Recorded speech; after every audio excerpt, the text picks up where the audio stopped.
Programa realizado en colaboración con UDP Madrid. El alquimista impaciente. El blog del Inquisidor. Tertulia literaria Ferreiro. Silva. La llama de Focea, de Lorenzo Silva. La marca del meridiano, de Lorenzo Silva. Pues buenas tardes, bienvenidas a todas y a todos en este día. Bueno, estamos sorprendidos por la gran afluencia, lo merece el autor, claro. Está aquí a mi derecha, luego a su derecha está Natalia, que va a hacer una biografía de Lorenzo Silva, y también está aquí Alberto, Elena, organizadores, y bueno, todos los demás que hacemos posible este encuentro literario una vez al mes, que hoy cumplimos la tertulia número 97, 12 años, y seguimos creciendo y viviendo de la literatura y amándola con lo que leemos y aportamos cada uno. Hay que decir que la tertulia de hoy, aparte de ser especial por venir Lorenzo Silva, se está emitiendo en streaming, en directo, gracias a Bernabé Martínez y su equipo, que tienen un convenio muy bonito con la Unión de Pensionistas ¿cómo es? De Bernabé, Unión de Pensionistas, eso, de Madrid, para paliar la soledad y para que puedan tener algún tipo de eventos en su casa, realmente estos eventos por streaming. Y hoy va a ser la tertulia Ferreiro y saludamos a la gente que está oyendo justamente esta conexión en vídeo con Bernabé, y que luego la semana que viene la volcará para quien quiera refrescar o recordar la tertulia de hoy. Entonces simplemente eso, que estamos grabándolo y se emitirá luego el enlace, lo pasaremos para quien quiera recordarla.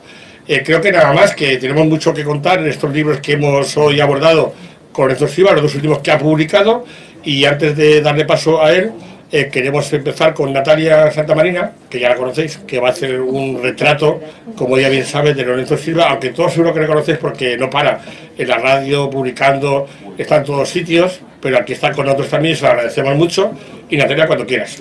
Pues buenas tardes, bienvenidos, gracias como siempre por ser fieles a esta cita, a pesar de haber cambiado nuestro segundo martes de mes por este martes. Eso sí, el cambio ha merecido la pena porque así podemos contar con la presencia de Lorenzo Silva, que tan amablemente ha aceptado. Yo he de reconocer antes de comenzar que a mí simplemente tenerlo aquí a mi izquierda ya me pone nerviosa.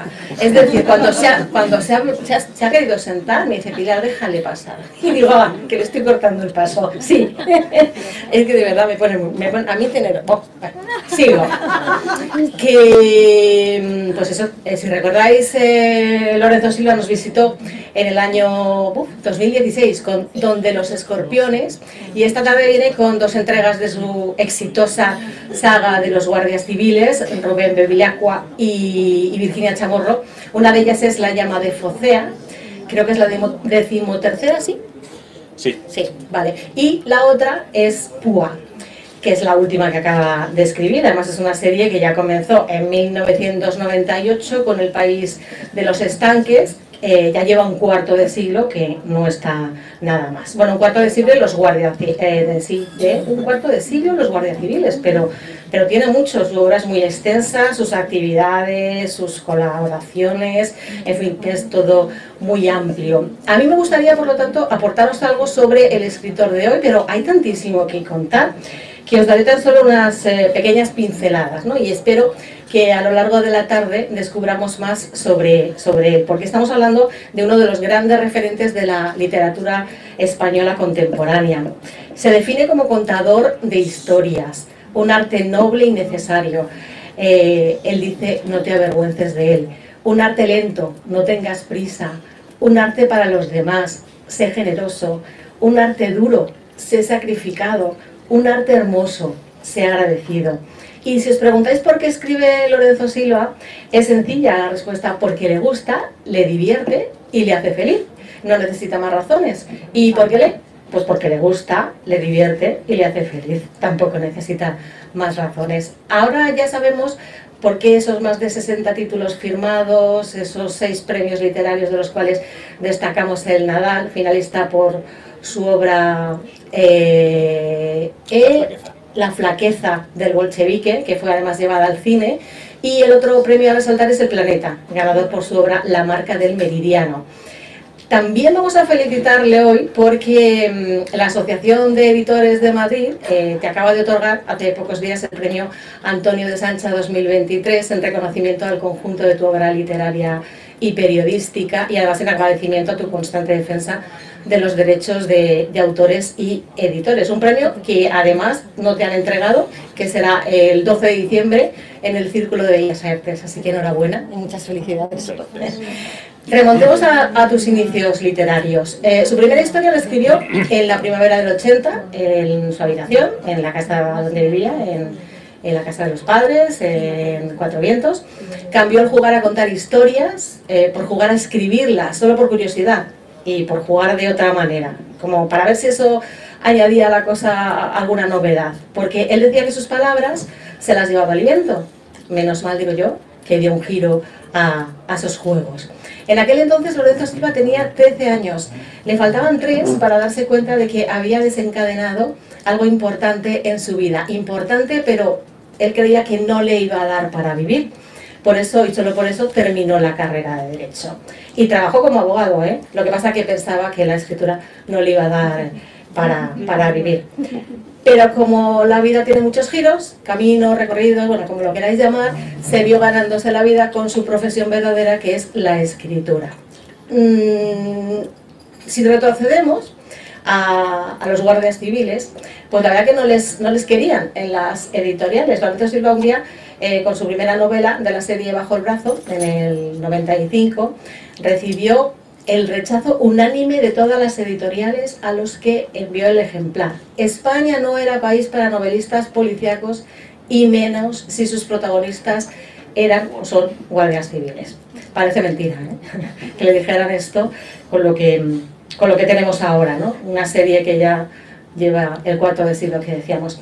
Menos mal que en 1997 el manuscrito cayó en manos de una editora audaz, que en aquel año estaba en Ediciones Destino, y que en contra del criterio del comité editorial en el 98 se publicó El lejano país de los estanques, que fue el primer libro que vio la luz, el primer libro de estas ediciones. La cantidad de cosas que he aprendido yo de la Guardia Civil, siempre en un dilema moral. Sobre todo he reflexionado muchísimo con un personaje que, aunque no sea el centro de la novela, para mí tiene mucho peso, y es la madre de Bevilacqua. Me cae muy bien a mí ese personaje, me parece un complemento perfecto para Rubén. Y apartando un poco los libros de Lorenzo, escritor, he rescatado alguna frase y reflexiones del otro Lorenzo, el ciudadano, el padre, el observador, etc. Lorenzo Silva dice que en Latinoamérica aprecian más los libros que en España. A él le merece respeto el discurso de todo el mundo. Su peor defecto, dice, es correr a veces en distintas direcciones, o lo que viene a ser, y esto lo digo yo, como pollo sin cabeza. Defecto que se subsana con su mejor virtud, y que no es otro que desarrollar la disciplina para no volverse loco con ello. De esta forma controlar el estrés, la ansiedad, las urgencias, virtud que deberíamos trabajar todos, ¿eh? Yo la primera. Afirma que nunca viviremos en una sociedad justa, porque siempre habrá injusticia. El mundo dice que se divide en países. Por un lado están los que tienen un nivel de justicia tolerable, como el nuestro, y por otro está la mayoría de países del mundo, donde el nivel de justicia es intolerable. Quizá por eso afirma que no hay nada más maravilloso que no estar en tu lugar, ser extranjero, no sentir que tienes un vínculo o una obligación con el lugar. Dice que ha conseguido ser extranjero incluso aquí, en Madrid, que es su ciudad natal. Supongo por eso lo del independentismo, que por cierto, con la llama de Focea, parecía que las noticias me iban persiguiendo. Me bombardeaban con las mismas noticias que yo estaba viendo en la televisión, que escuchaba en la radio. Digo, por Dios. Bueno, no sé si os ha pasado lo mismo a vosotros. Lorenzo Silva es una persona que procura mantener a raya la tristeza y no llorar, aunque sí llora de emoción, sí llora, al acercarse a una rendija de belleza o de verdad. Al verlas dice que él permite que esas lágrimas salgan, ¿no? se desborden.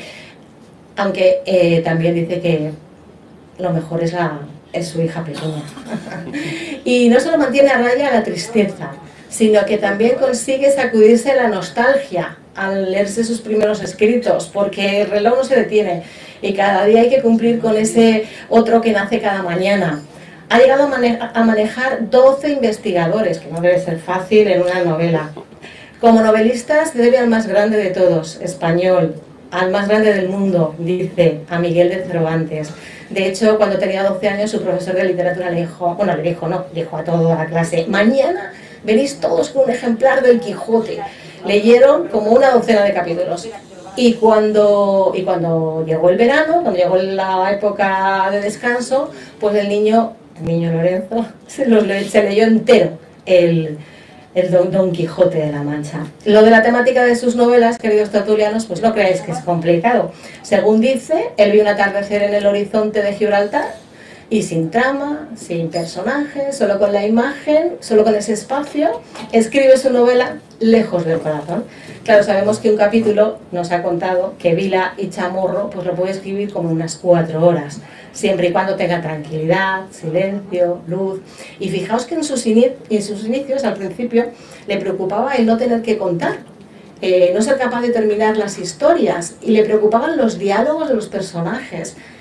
Bueno, esto es como lo que os contaba antes, ¿no? Lo de que no confiaban en que una literatura policíaca fuera a triunfar. Hay una frase que a mí me encanta. Todo esto si luego lo queréis debatirlo, porque a lo mejor Lorenzo dice, pues eso fue hace mucho y yo ya no opino eso. Bueno, pues hay una frase que me encanta en la que dice, somos una suma de sensaciones, mejor o peor retenidas. Y otra que dice, la inteligencia artificial, siempre a esa inteligencia o a la inteligencia artificial siempre le va a faltar el dolor. El primer relato que escribió se perdió en una mudanza. No lo ha vuelto a encontrar. Estaba en un cuaderno y no lo volvió a encontrar. En un cajón tiene 4 novelas inéditas que dice fueron al principio, aprendizaje, las llama él, y que nunca se van a editar. Y por último, os voy a recomendar su web. Ahí hay un apartado que se llama Zona Desdinerizada, donde nos pone como tarea que cada día, antes de acostarnos, uno debe ser capaz de recordar al menos 3 acciones que no haya realizado con dinero. Difícil, ¿no? Esta noche yo os lo pongo como tarea. Y en esa misma zona desdinerizada y contribuyendo a esta nota personal, lo que hace Lorenzo Silva es que ofrece algunos escritos que no vende, sino que regala. Y con esto y un bizcocho puedo acabar a las 8, así que mejor que sea Lorenzo Silva el que os cuente muchas cosas. Reitero las gracias en nombre de la tertulia y de toda la gente que hay aquí, que no es de la tertulia, pero que ha querido acompañarte en esta tarde. Son muchos, la verdad. Es un placer disfrutar de ti, un placer. Todos nos han descubierto. Darle un aplauso. Me aplaudan a mi niña también, ¿no? Estaba hablando de Lorenzo, pero Antes de dar paso a Lorenzo, que vamos a decir algo de los 2 libros que traemos hoy, Púa y La llama de Focea. Quería, para mucha gente nueva que ha venido hoy por primera vez, ¿no? Ahora contará algo Lorenzo en 10 minutillos y luego ya damos paso a las preguntas y lo que cada uno quiere comentar sobre los 2 libros. Entonces levantáis la mano y tenemos a nuestras azafatas de moda, Pilar, Jacinta y alguien más que va a pasar el micrófono inalámbrico para poder hacer la pregunta y que todo el mundo escuche con claridad, ¿vale? También quería decir eso, que Lorenzo está acostumbrado al mundo de las personas ciegas, porque nada más llegar se ha topado con un montón de gente que, como yo, que le ha arrollado y también Natal y demás, ¿no? Y además me sentó a su lado y me dice, aquí tienes a tu lado derecho un vaso con agua. Digo, que da gusto, que viene explicado, que viene escrito, ¿eh? Es verdad, a mí también, ¿eh? Porque yo estaba con la mano palmeando toda la mesa. Se nota la calidad, ¿no? Y ya dice algo. Y observando el aforo de hoy, la que nos recuerda cuando en el 2016 estábamos abajo, en el local de abajo, que éramos poquita gente, era otro estilo de tertulia, pero hoy seguimos conservando la cercanía y la libertad para que cada uno diga lo que quiera y que sea un ambiente familiar, aunque seamos muchos. Y sin más, Lorenzo, pues te dejamos para algo de los libros, aunque luego te van a desganar los contertulios, porque una persona que era muy amante nuestra, que no está con nosotros, porque bueno, pues fue hace poco, José Piñeiro decía que éramos los forenses de los libros. Y ahí te lo dejo. Muy bien, pues buenas tardes en primer lugar y muchas gracias a todos por invitarme, por acogerme y por acompañarme. Muchas gracias también a mi presentadora. No sé por qué estabas nerviosa, porque rara vez me han hecho una presentación tan completa, tan exhaustiva, tan certera y además de memoria. O sea, es algo realmente... Bueno, que llevo un enano aquí. Realmente, tienes un enano. Te va soplando cosas. Vale. No sé, pues me has dejado impresionado, pensaba, no era consciente del enano. Pero bueno, en todo caso, habituarse el enano hay que buscar los antecedentes para saber todas esas cosas y ensamblarlo. Muchas gracias, de verdad, porque bueno, me has dado un pie muy bueno para empezar a hablar, ¿no?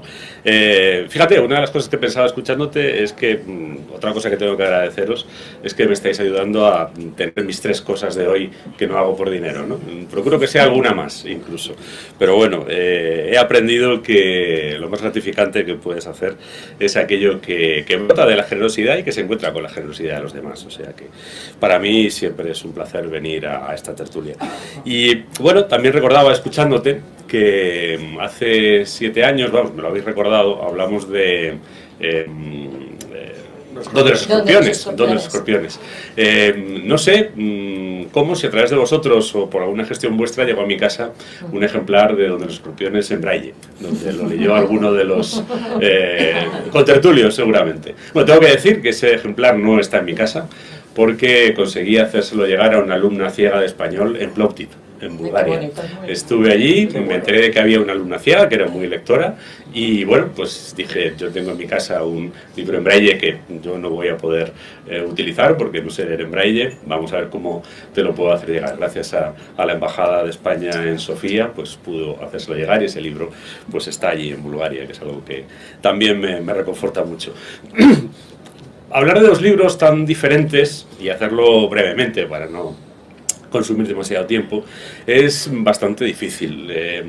Digamos que mientras venía para acá pensaba en Púa y en La llama de Focea, en sus 2 protagonistas, el ya subteniente Bevilacqua y el personaje de nombre auténtico desconocido que gira por ahí con el nombre de guerra de Púa, y son 2 personajes casi opuestos, ¿no? Digamos que uno intenta, si no hacer el bien, contener el mal, hasta donde puede, que es el caso de Bevilacqua, y otro que tiene por oficio precisamente esparcir el mal, digámoslo así, de forma selectiva, para que llegue a los que le han designado como objetivos, pero de la forma más intensa, más destructiva posible, ¿no? Son 2 personajes que casi son una imagen, uno es el negativo del otro.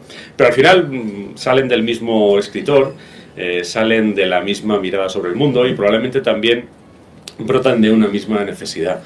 Es una necesidad de la que yo fui consciente hace muchos años leyendo un libro de conversaciones entre un novelista español del siglo XX, para mí uno de los más relevantes, aunque ahora pues en cierto modo esté olvidado, ¿no? O quizás sea menos leído de lo que debiera, Ramón José Sender, y un profesor que se llama en Estados Unidos, Marcelino Peñuelas, que es el responsable de la edición de buena parte de su obra. En esa conversación entre Sender y Peñuelas, que luego Peñuelas dio a la imprenta, en un momento le preguntaba el profesor al novelista sobre cuál era la función de quien escribe novelas, ¿no? Que es algo que yo me he preguntado muchas veces, sobre todo desde que dejé de dedicarme a oficios útiles, ¿no? Como la abogacía, la auditoría de cuentas y esas cosas que hice en otras épocas de mi vida, y todo mi tiempo, toda mi energía, todos mis esfuerzos se centran en la literatura, ¿no? ¿Cuál es la función que tiene alguien que dedica todas sus horas a lo que yo las dedico? Y decía Ramón Sender que una de las funciones del novelista era señalar el mal, no resolverlo, no dictar pautas para mitigarlo, ¿no? El novelista no dispone ni de recursos ni de capacidades para plantearse ese desafío, ¿no? Quienes mitigan o reducen el mal en el mundo son los profesionales que en los distintos lugares, ¿no? de las sociedades donde se planta cara a los distintos males que nos rodean a los seres humanos, se fajan e intentan contenerlos, ¿no? El novelista no va a resolver nada, pero ya es bastante si acierta a señalarlo, señalarlo y a localizar dónde está y quizá dando un paso más, ¿no? Esto no es algo que dijera en ese momento Sender, pero que he pensado después yo a lo largo de los años. Aparte de señalarlo, señalar sus porqués, señalar cuáles son las raíces, cuáles son los mecanismos que despliegan el mal en el mundo, ¿no? Sobre todo el mal que causamos los seres humanos, que los seres humanos nos infligimos unos a otros, que es bastante y además bastante doloroso, ¿no? Y no hay más que poner un telediario cualquiera en estos días, ¿no? Para ver hasta qué punto los seres humanos somos capaces de desencadenar males y males terribles sobre otros seres humanos.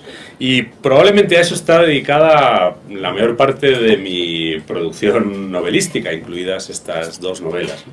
En cuanto a La llama de Focea, que es la 13ª entrega de una serie que empezó, como muy bien has recordado, hace 25 años en términos editoriales, pero hace algunos más, casi 30, en términos creativos.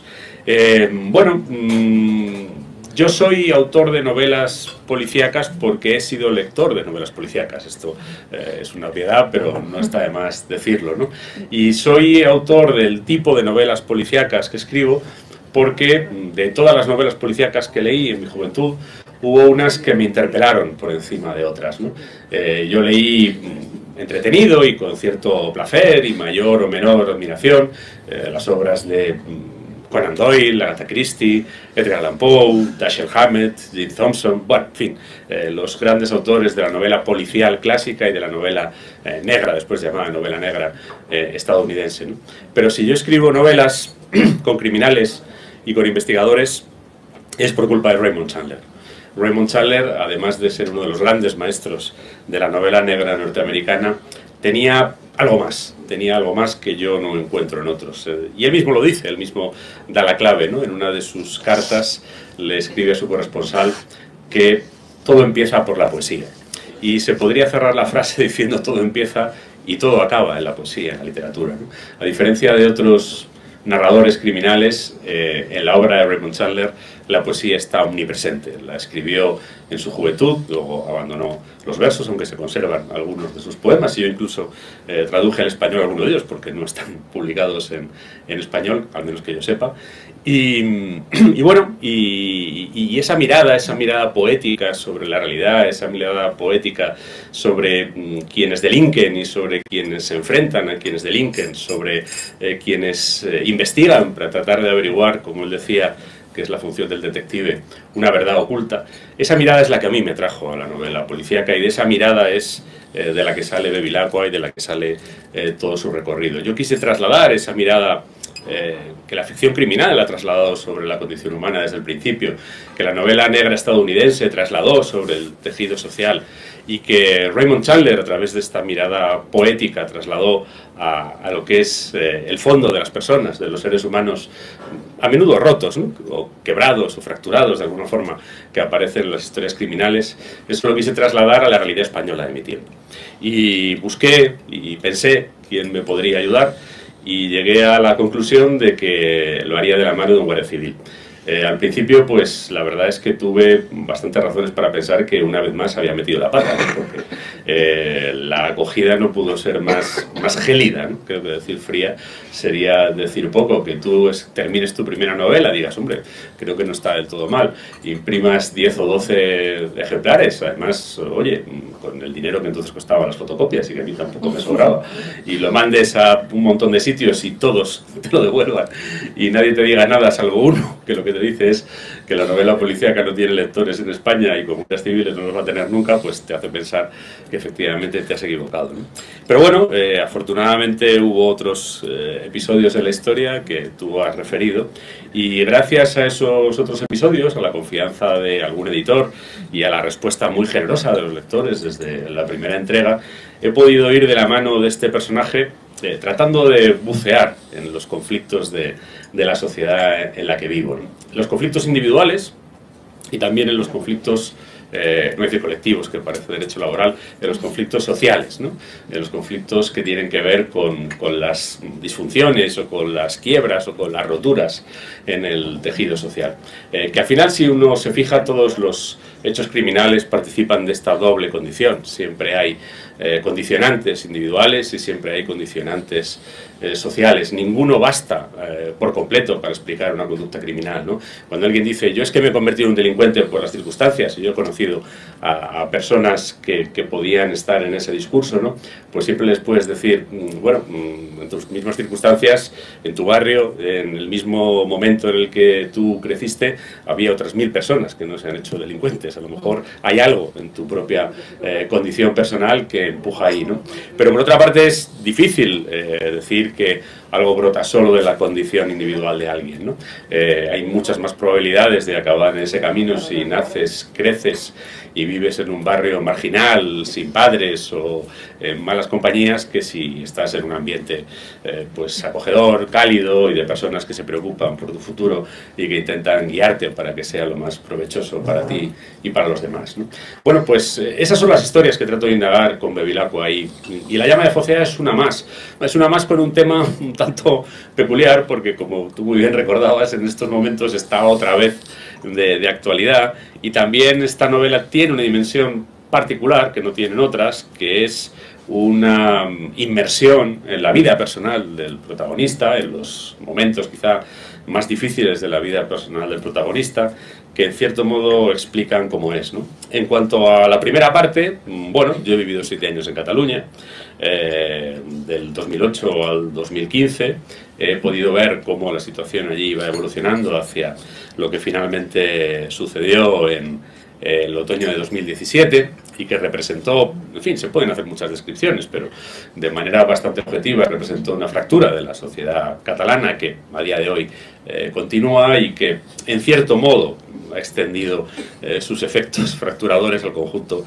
de la sociedad española, ¿no? Es un tema complejo, es un tema en el que no es fácil bucear, en el que no es fácil proponer conclusiones categóricas, pero por eso mismo a mí me interesaba meter a Bevilacqua ahí, meterlo en un espacio que además tiene para él una vinculación personal y tratar de ir un poco más allá de las posturas militantes, ¿no? Bevilacqua tiene el deber de comprender a las personas con las que trata, ¿no? Ya sean los testigos, las víctimas, que es la primera persona a la que tiene que intentar comprender, sus familiares, incluso los propios delincuentes, ¿no? Y esa mirada y esa renuncia que él además tiene a juzgar, él sabe que juzgar no le incumbe a él, el resultado de sus investigaciones acaba yendo a un juez profesional o a un jurado compuesto por 9 ciudadanos, él no tiene que juzgar a nadie. Bueno, pues ahí he intentado aplicar esa mirada y ese procedimiento y esa manera de proceder de Bevilacqua a esta cuestión, que es una cuestión relevante de nuestro tiempo, ¿no? Luego, si queréis, en el coloquio podemos ahondar más en ella, pero me parecía que debía hacerlo. Y en cuanto a la historia personal, siempre hay algún lector que te regaña, y yo sabía que aquí me iba a pasar, y me ha pasado, ¿no? Porque, bueno, cuando entras a recordar el pasado de un personaje y eso te saca de la intriga en la que estás, pues hay quien dice, hombre, a mí me gustaría que la intriga no parara y no sé por qué tengo que meterme en el pasado del personaje.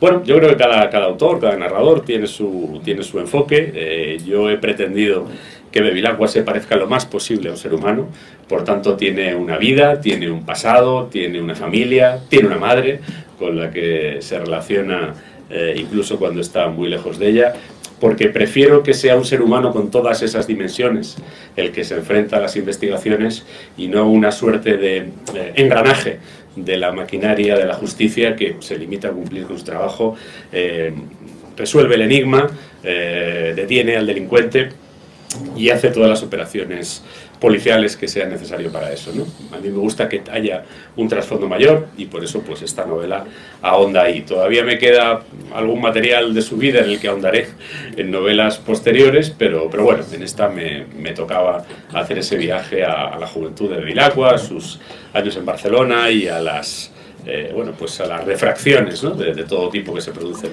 en su vida en esos momentos. En cuanto a la segunda novela, Púa, también voy a intentar decir algo rápido.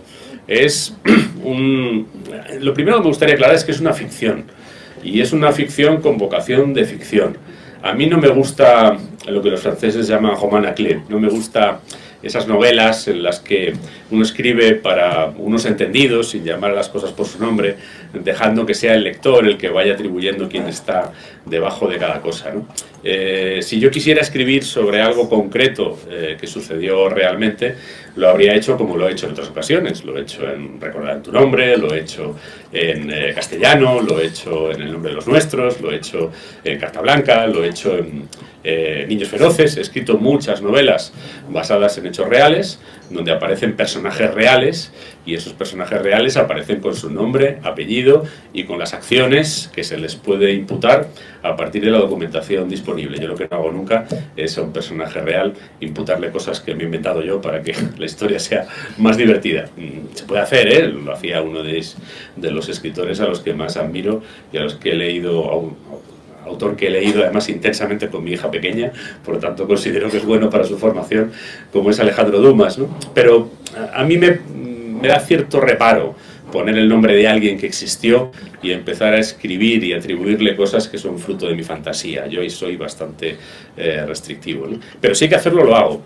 ¿Por qué Púa sucede en una época indeterminada, en un lugar indeterminado? Porque no tiene la vocación de ser trasunto de ningún episodio real, concreto, de Guerra Sucia. Más que una novela sobre una guerra sucia, la guerra sucia de X contra Y, y podemos rellenar X con un montón de gobiernos, incluso democráticos, incluso con estados de derecho, incluso en el último medio siglo, y sin salir de Europa occidental, podemos rellenar con varios esa X, y siendo Y, pues una organización terrorista de las muchas que también podemos identificar sin salir de ese mismo contexto tan limitado y tan cercano, ¿no? Yo no he querido hacer la historia de una de esas guerras sucias, sino he querido novelar la guerra sucia como concepto, y en lugar de hacerlo en términos abstractos, o en términos geoestratégicos, o en términos de oportunidad política, o de, bueno, como suelen plantearse estas decisiones, lo que he querido es contarlo a pie de obra. Es decir, he elegido contar la guerra sucia a través de los peones. En la guerra sucia siempre hay alguien que toma una decisión. Normalmente quien toma la decisión suele quedar desconectado de su ejecución, incluso toma a veces muchas precauciones para quedar muy desconectado de la ejecución, de tal manera que nunca se le puede imputar, pero al final de la cadena siempre hay alguien que recibe la orden y la acepta, no solo de cruzar las líneas rojas, no solo de saltarse la ley, sino también de mancharse las manos. Ese era el personaje que me interesaba a mí. A mí me interesaba el personaje que se mancha las manos. Y me interesaba un personaje que casi definí más en términos negativos, ¿no? Yo no quería un psicópata, no quería un sádico, no quería una persona desprovista de conciencia, no quería una persona ignorante, no quería una persona discapacitada moralmente, ¿no?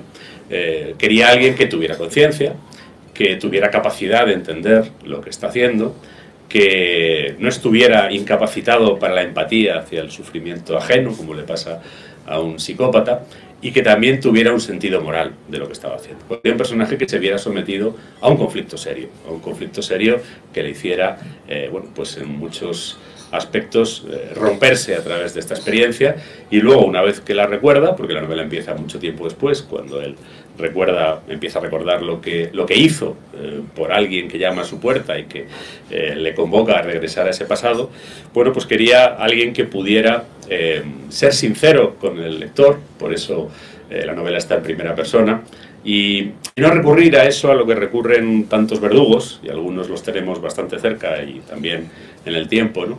Que cuando se les confronta con esos actos indignos, innobles, intolerables, porque es indigno, innoble, intolerable ordenar el asesinato de niños. Es innoble, indigno, intolerable torturar a una persona indefensa que está a tu merced.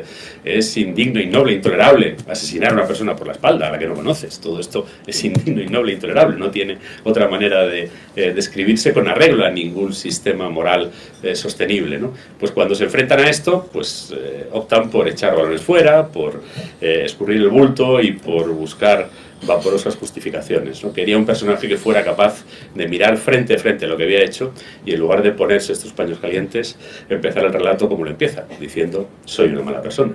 Porque quien ha hecho el mal, quien ha querido el mal y quien conscientemente ha mantenido esa ejecución, pues debe por lo menos pensar que algo oscuro guarda en su interior, ¿no? Por muchas razones que quería tener, por muchos traumas que hubiera en su vida y por muchas circunstancias aparentemente invencibles o invencibles para quien era ese personaje en su juventud, pudieran concurrir, ¿no? Y esa es la idea de la que está extraída la novela. ¿Por qué a alguien se le ocurre escribir esto tan desagradable y tan desalentador en muchos aspectos, ¿no? No para desagradar ni para desalentar. Por ejemplo, he intentado ser muy cuidadoso con algo que a mí me gusta muy poco, que es recrearme en la crueldad o en la violencia, ¿no?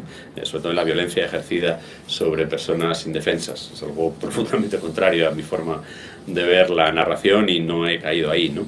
Y tampoco he querido trasladar al final, no sé si lo he conseguido, un mensaje de desesperanza absoluta, sino al revés. He querido lanzar el mensaje de que los seres humanos, todos, al menos prácticamente todos los que yo he conocido, salvo alguna tara que es minoritaria siempre, siempre estamos dotados de un sentido moral. Y ese sentido moral, si no siempre nos permite obrar con arreglo a nuestra conciencia o de manera digna, sí que nos permite por lo menos tener una visión y no perderla de lo que es digno y de lo que no lo es. Y mi personaje, pese a todo lo que hace, no termina de perder esa visión, ¿no? Y esa sinceridad es quizá el legado que puede dejar a quien viene detrás. ¿Por qué he buceado en esta historia? Bueno, pues luego podemos andar, si queréis, en ello en el debate, en el coloquio, pero en los últimos años, mientras trabajaba en la documentación de otras novelas que tienen que ver con la serie de Bevilacqua, algún libro de no ficción que he escrito sobre el terrorismo de ETA y sobre otros terrorismos que en este momento siguen activos, incluso escribiendo y documentándome para otros libros que he escrito sobre las guerras de otro tiempo y también las guerras contemporáneas, de las que no somos conscientes porque hemos optado por no verlas, solo cuando son muy aparatosas, ¿no? La guerra de Ucrania la estuvimos viendo durante unos meses, ahora ya no la vemos, ahora ya no existe, ha sido borrada por la guerra de Gaza, ¿no? Pero bueno, en este momento, esta mañana, lo primero que yo he visto cuando me he levantado es que esta noche han caído 2 drones suicidas sobre la base de Al-Assad en Irak. Esto no le dice prácticamente nada a ningún ciudadano español, incluso entre los informados, ¿no? En la base de Al-Assad estaba yo hace mes y medio compartiendo un rato largo con militares españoles que están allí destinados, con un escuadrón de helicópteros españoles que opera desde la base de Al-Assad. Bueno, pues están cayendo drones suicidas iraníes en esa base y ni siquiera nos están informando, o sea que demasiado no nos debe preocupar, ¿no? Pues si nos preocupara un poco más, pues a lo mejor nos informaría. Bueno, yo he dedicado cierta atención a las guerras de nuestro tiempo, en la que además están implicados con ciudadanos nuestros, con ciudadanos de uniforme, pero que no dejan de ser ciudadanos también. Y en todos esos escenarios me he encontrado con testimonios de personas que han vivido muy de cerca la violencia, incluso con personas que la han practicado. Para escribir estos libros, pues he hablado, por poner solo 3 ejemplos, con gente que ha estado dentro de la estructura militar de ETA, con gente que ha estado en la lucha antiterrorista dentro y fuera de la ley, y con gente que ha estado en escenarios de combate y ha tenido que usar las armas y disparar sobre otros seres humanos y acabar con las vidas de otros seres humanos para defenderse o para defender a sus compañeros. Y eran testimonios que, cuando yo los iba recogiendo, me removían más allá de lo que necesitaba para el libro que en cada momento estaba escribiendo, ¿no? Y de ahí surgió la necesidad de escribir una novela donde el protagonista fuera el verdugo, un verdugo que cree tener razones, por eso da ese paso, no porque sea un insensato o porque sea una persona cruel, pero que luego tiene que vivir con una mochila que no siempre es fácil de acarrear, ¿no? Bueno, pues ese es el origen de Púa y esa es la idea de la que nace. Me he pasado de los 10 minutos. Bueno, muy interesante. No sé. Gracias, Lorenzo. Y llega el momento, bueno, un aplauso, venga. Gracias. Perdonad si ha sido un poco destartalado, pero hablar de 2 libros en 10 minutos es un poco complicado. Llega el momento de dar el turno a todos, entonces levantar la mano y al que llegue el micrófono ha tenido la suerte de intervenir, así de fácil. Entonces vamos a empezar a ver quién se anima y vamos dando turnos, como somos muchos, preguntas rápidas y respuestas cortas. Y así Para participamos todos. Vale, eso es. Venga, ¿quién empieza? Bueno, yo antes de nada, dar gracias al equipo técnico que tengo aquí a mi derecha, supuesto. porque está sonando todo perfectamente. José Luis, Óscar, Pilar, Jacinta, apoyo de Julia, y si alguien me queda, pues a Y de todos Rosa. gracias y otro aplauso para ellos también, claro.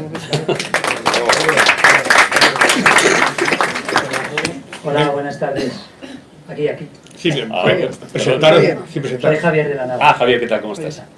Pues, Lorenzo, yo me he leído absolutamente todo lo de la serie de Bevilacqua y por conocimientos que tú y yo sabemos, me llaman mucho la atención los mandos dentro de la Guardia Civil de la pareja Chamorro-Bevilacqua, ¿no? En algún momento me da la sensación como de distantes, de frío, de excesivamente cumplidores de la disciplina y de la norma, ¿no?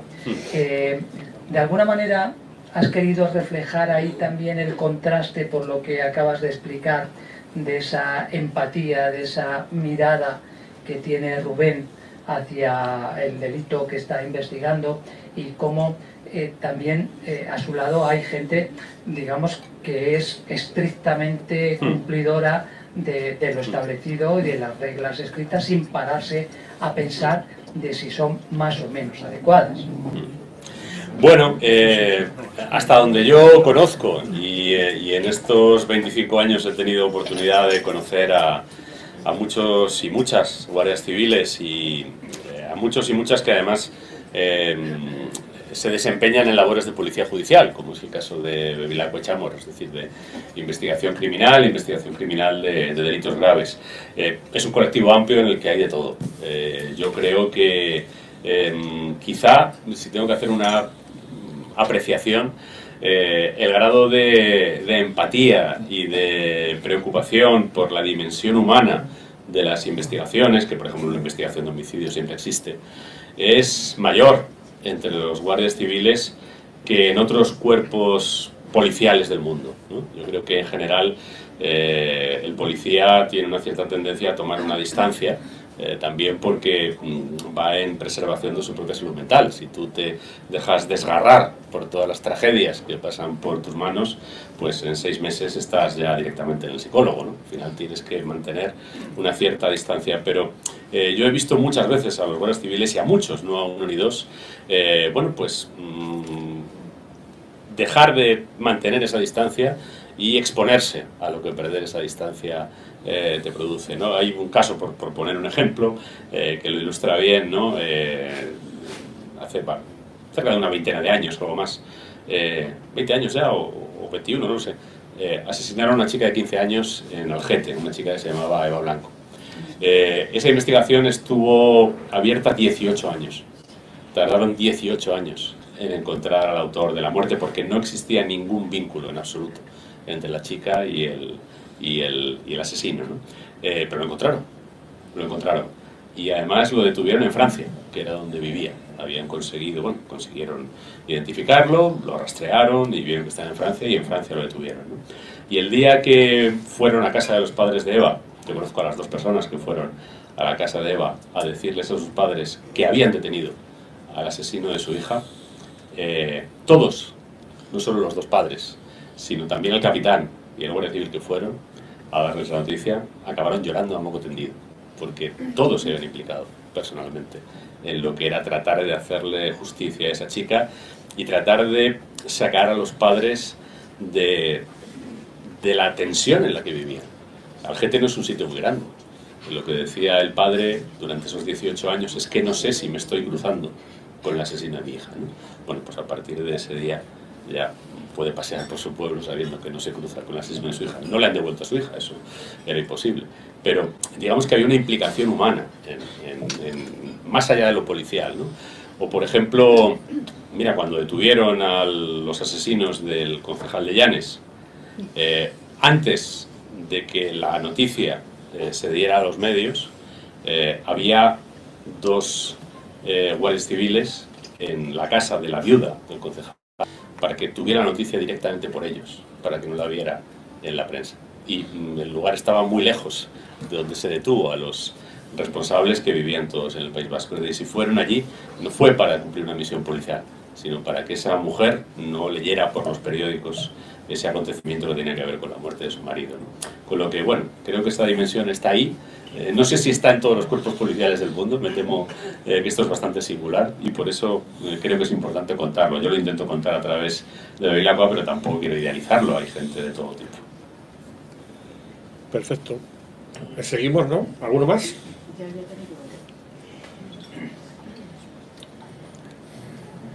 Hola, buenas tardes, soy Andrés Lorenzo. Buenas, Andrés. A ver, yo lo que me gusta mucho del libro de La llama de Focea es los consejos que le da Bevilacqua a su hijo, allí estando de vacaciones, con su novia guardia civil, y encima lo que decía antes Natalia, con la madre de Bevilacqua. Es que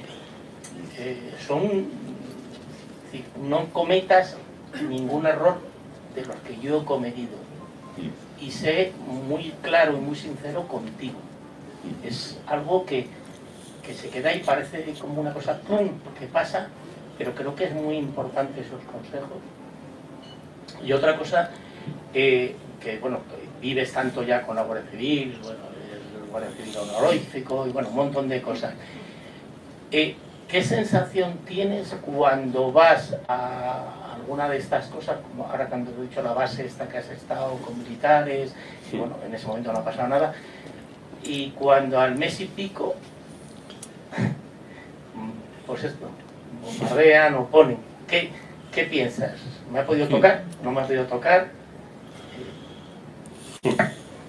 Bueno, en cuanto a lo primero, fíjate, hay una razón profunda dentro del relato de La llama de Focea para que comience de una manera tan poco policial.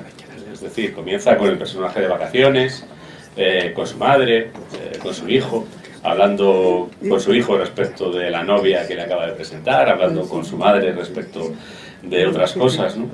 Y es que la investigación le va a conducir a Bevilacqua a un lugar que es Cataluña y a tratar con unas personas, comenzando por el padre de la víctima, que se han equivocado gravemente y están pagando las consecuencias de sus graves equivocaciones, ¿no? Y cuando tú estás tratando con gente equivocada, existe la tentación de ser condescendiente con ella, ¿no? De alguna forma decir, mira, tienes esto porque no has sido lo bastante lúcido, ¿no? Para mí era importante que Bevilacqua no fuera a esa investigación desde esa superioridad, sino precisamente para recordar cómo él mismo se había equivocado en cosas muy graves y cómo él mismo se había equivocado en cosas que tienen que ver incluso con los propios errores que cometen las personas a las que tiene que interrogar, ¿no? Como, por ejemplo, entre otros muchos errores, aceptó por negligencia, por falta de carácter o por falta de discernimiento, quizá, la proximidad a malas compañías, ¿no? A compañías desaconsejables. Es algo que se puede observar en el proceso independentista de Cataluña, pero también está en la propia vida de Bevilacqua, ¿no? Entonces eso, bueno, pues, digámoslo así, le vacuna respecto de la superioridad moral, ¿no? Porque además se encuentra con personas que exhiben mucha superioridad moral, ¿no? Este es un tema en el que mucha gente exhibe superioridad moral. Y quizá por eso la novela empieza ahí y por eso ese pasaje es tan importante, ¿no? Y en cuanto a la segunda cuestión, mira, yo cuando le dije a mi familia que me iba a Irak, pues me dijeron, ¿y qué se te ha perdido a ti allí? Y digo, pues hombre, lo que se me ha perdido es que escribí un libro sobre Irak hace 20 años y entonces no pude ir, lo tuve que escribir a partir de testimonios de gente que había estado allí. Desde entonces he querido ir, ha sido muy difícil ir. Hace 6 años que he pedido autorización para ir, me la han negado siempre, por los riesgos, por esto, lo otro, y ahora me la acaban de dar y creo que tengo que ir. Creo que tengo que ir porque si tengo la oportunidad de ver las cosas directamente, si tengo la oportunidad de hablar con quien está allí en la realidad y no cuando ya han regresado, sé que voy a encontrar mucho más. Hace 8 años tuve la oportunidad de estar también una semana en Afganistán y me di cuenta, ¿no?, de lo que realmente te reporta estar sobre el terreno. Y cuando vas allí, pues, bueno, pues es inevitable pensar, ¿no? También en Afganistán, cuando salí en un convoy por la misma ruta en la que había muerto media docena de soldados españoles, pues siempre puedes pensar, bueno, pues me puede tocar a mí, ¿no? Yo ahí me he acordado, fíjate, de mi abuelo. Mi abuelo sí que corrió peligro, de verdad. Sí que corrió peligro de verdad, porque estuvo en una guerra de las de hace un siglo, con el ejército español de hace un siglo, que era muy peligroso y había muchas probabilidades de morir. De hecho, yo no sé cómo mi abuelo sobrevivió a 6 años de guerra. Ahora el ejército español es mucho más profesional, tiene muchos mejores medios y muchos más recursos y muchas más protecciones. Mi abuelo se pasó 6 años a cuerpo limpio, metido en trincheras de apenas 1 metro en Marruecos y sobrevivió. Y él solía decir algo que yo lo recogí incluso en alguna novela. Él solía decir que quien teme morir se muere todos los días. Y quien no teme morir, pues se muere cuando le toca y ya está, ¿no? Y bueno, pues hombre, yo intento no correr riesgos exagerados ni irresponsables, pero tampoco pienso demasiado, ¿no?, en que te puede tocar. No he corrido tampoco un gran peligro, ¿eh?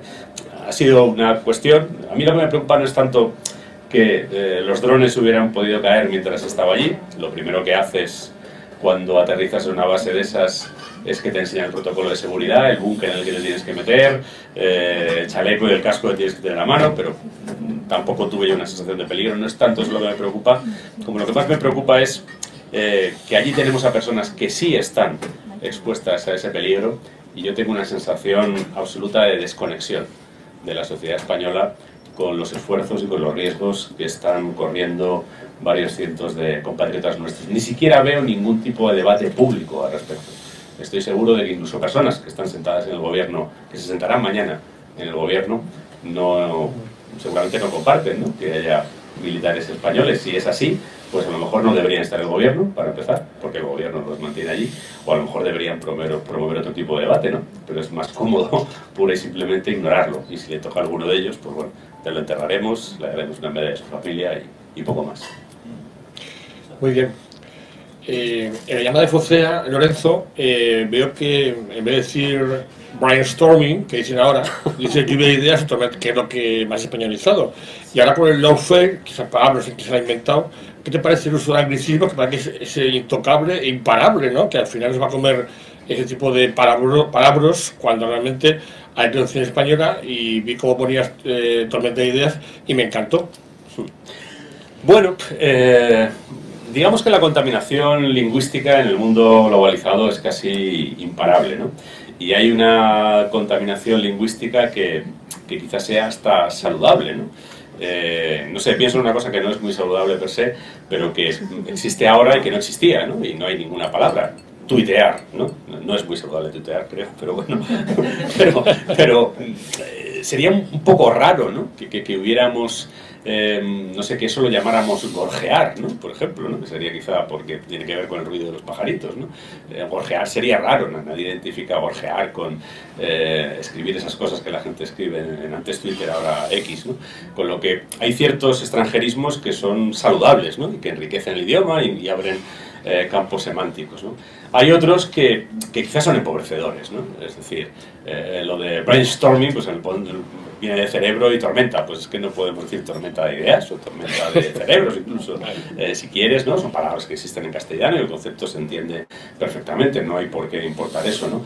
Lo de lawfare, bueno, pues yo creo, fíjate, que también detrás de la importación de ciertos extranjerismos a veces hay razones inconfesables, ¿no? o ocultas, ¿no?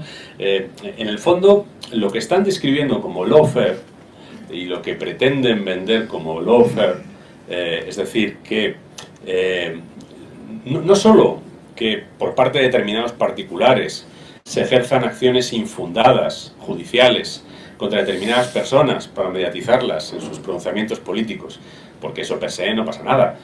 Vox creo que presenta unas 40 querellas al día y se las rechazan absolutamente todas, ¿no? Eso no tiene ningún impacto. El lawfare al que ellos se refieren es cuando eso lo tramita un órgano judicial y se convierte en un procedimiento que se sigue contra una persona, o incluso en un juicio oral, o incluso en una sentencia. Si todo eso es infundado y es por razones espurias, tiene un nombre en español desde hace muchísimo tiempo, es prevaricación, que además es un delito que está en el Código Penal, y si uno es conocer un delito, lo que debe hacer es denunciarlo para que se investigue. Si tiene pruebas de ello, claro. Continuamos. Le toca a Alberto. Alberto, Porque que más tiene que irse. Buenas tardes, Lorenzo. Bueno, pues buenas tardes. Es un verdadero placer para mí estar aquí. Soy ciego total. Es la tercera vez que tengo el lujo de estar junto con, así tan cerca de ti, como fue en aquel noviembre de 2016, como fue el pasado abril junto con Javier Cercas, y como es ahora. Es decir, lo mucho que transmite tu voz, lo escucho también en la cadena COPE, y francamente eso, para alguien como yo, que tan importantes las voces son, pues la tuya realmente pues transmite muchísimo, y te doy la enhorabuena por eso. Por otro lado, en cuanto, bueno, en aquel noviembre de 2016 ya nos hablaste de la base afgana de Herat, si no me equivoco. Sí. Me conmovió, me ha vuelto a conmover hoy, como lo contabas y como lo contaste aquella vez, y me ha conmovido también como cuentas lo de Irak, ¿no? Y va unido un poco a lo que le quería comentar por un lado, y es la importancia que tiene a través de tus novelas el humanizar a los guardias civiles, a los militares, frente a las tentaciones demagógicas o frente, bueno, pues a otros voluntarismos, pues el que esas personas que están trabajando por la seguridad y por la paz, pues se les dé carne y hueso, ¿no? Y humanidad, con sus luces y sus sombras. Eso por un lado, y creo que es muy importante y que hay que seguir en ello. Y por otro lado, bueno, aquella persona que te dijo que las novelas de guardias civiles no iban a tener éxito en España, no debía tener muy buena vista, porque, bueno, aquí estamos no solo con tus novelas, sino con otros muchos autores de literatura española policíaca del género negro que han proliferado, ¿no? Y creo que, bueno, pues también es un poco el ir en esta línea, ¿no? ¿Qué te parece que haya pues esa proliferación de novelas de género negro en España? Y sobre todo eso también, la importancia que tiene, quería compartirlo, el humanizar a nuestras tropas militares, guardias civiles, todos esos que velan por nuestra seguridad en el día a día, y que quizá no nos damos cuenta porque la tenemos, ¿no? Pero cuando hablas con otras personas de países en los que la delincuencia está a la orden del día, Sudamérica, y vienen aquí y te dicen que no sabemos lo que tenemos porque pueden ir tranquilamente por la calle y allí, ¿no? Entonces, bueno, pues que muchas gracias por todo, que te animo a que sigas en esta línea, y por supuesto Púa también me ha impactado muchísimo por lo que es el concepto, como bien has dicho, de la guerra sucia y todo lo que supone. Muchas gracias, Lorenzo. Pues muchas gracias a ti. Lo primero que tengo que decir es que lo de la voz es genético, no tiene ningún mérito. Tengo la misma voz que mi padre y que mi hermano, y creo que mi abuelo también, el de la guerra de África, ¿no?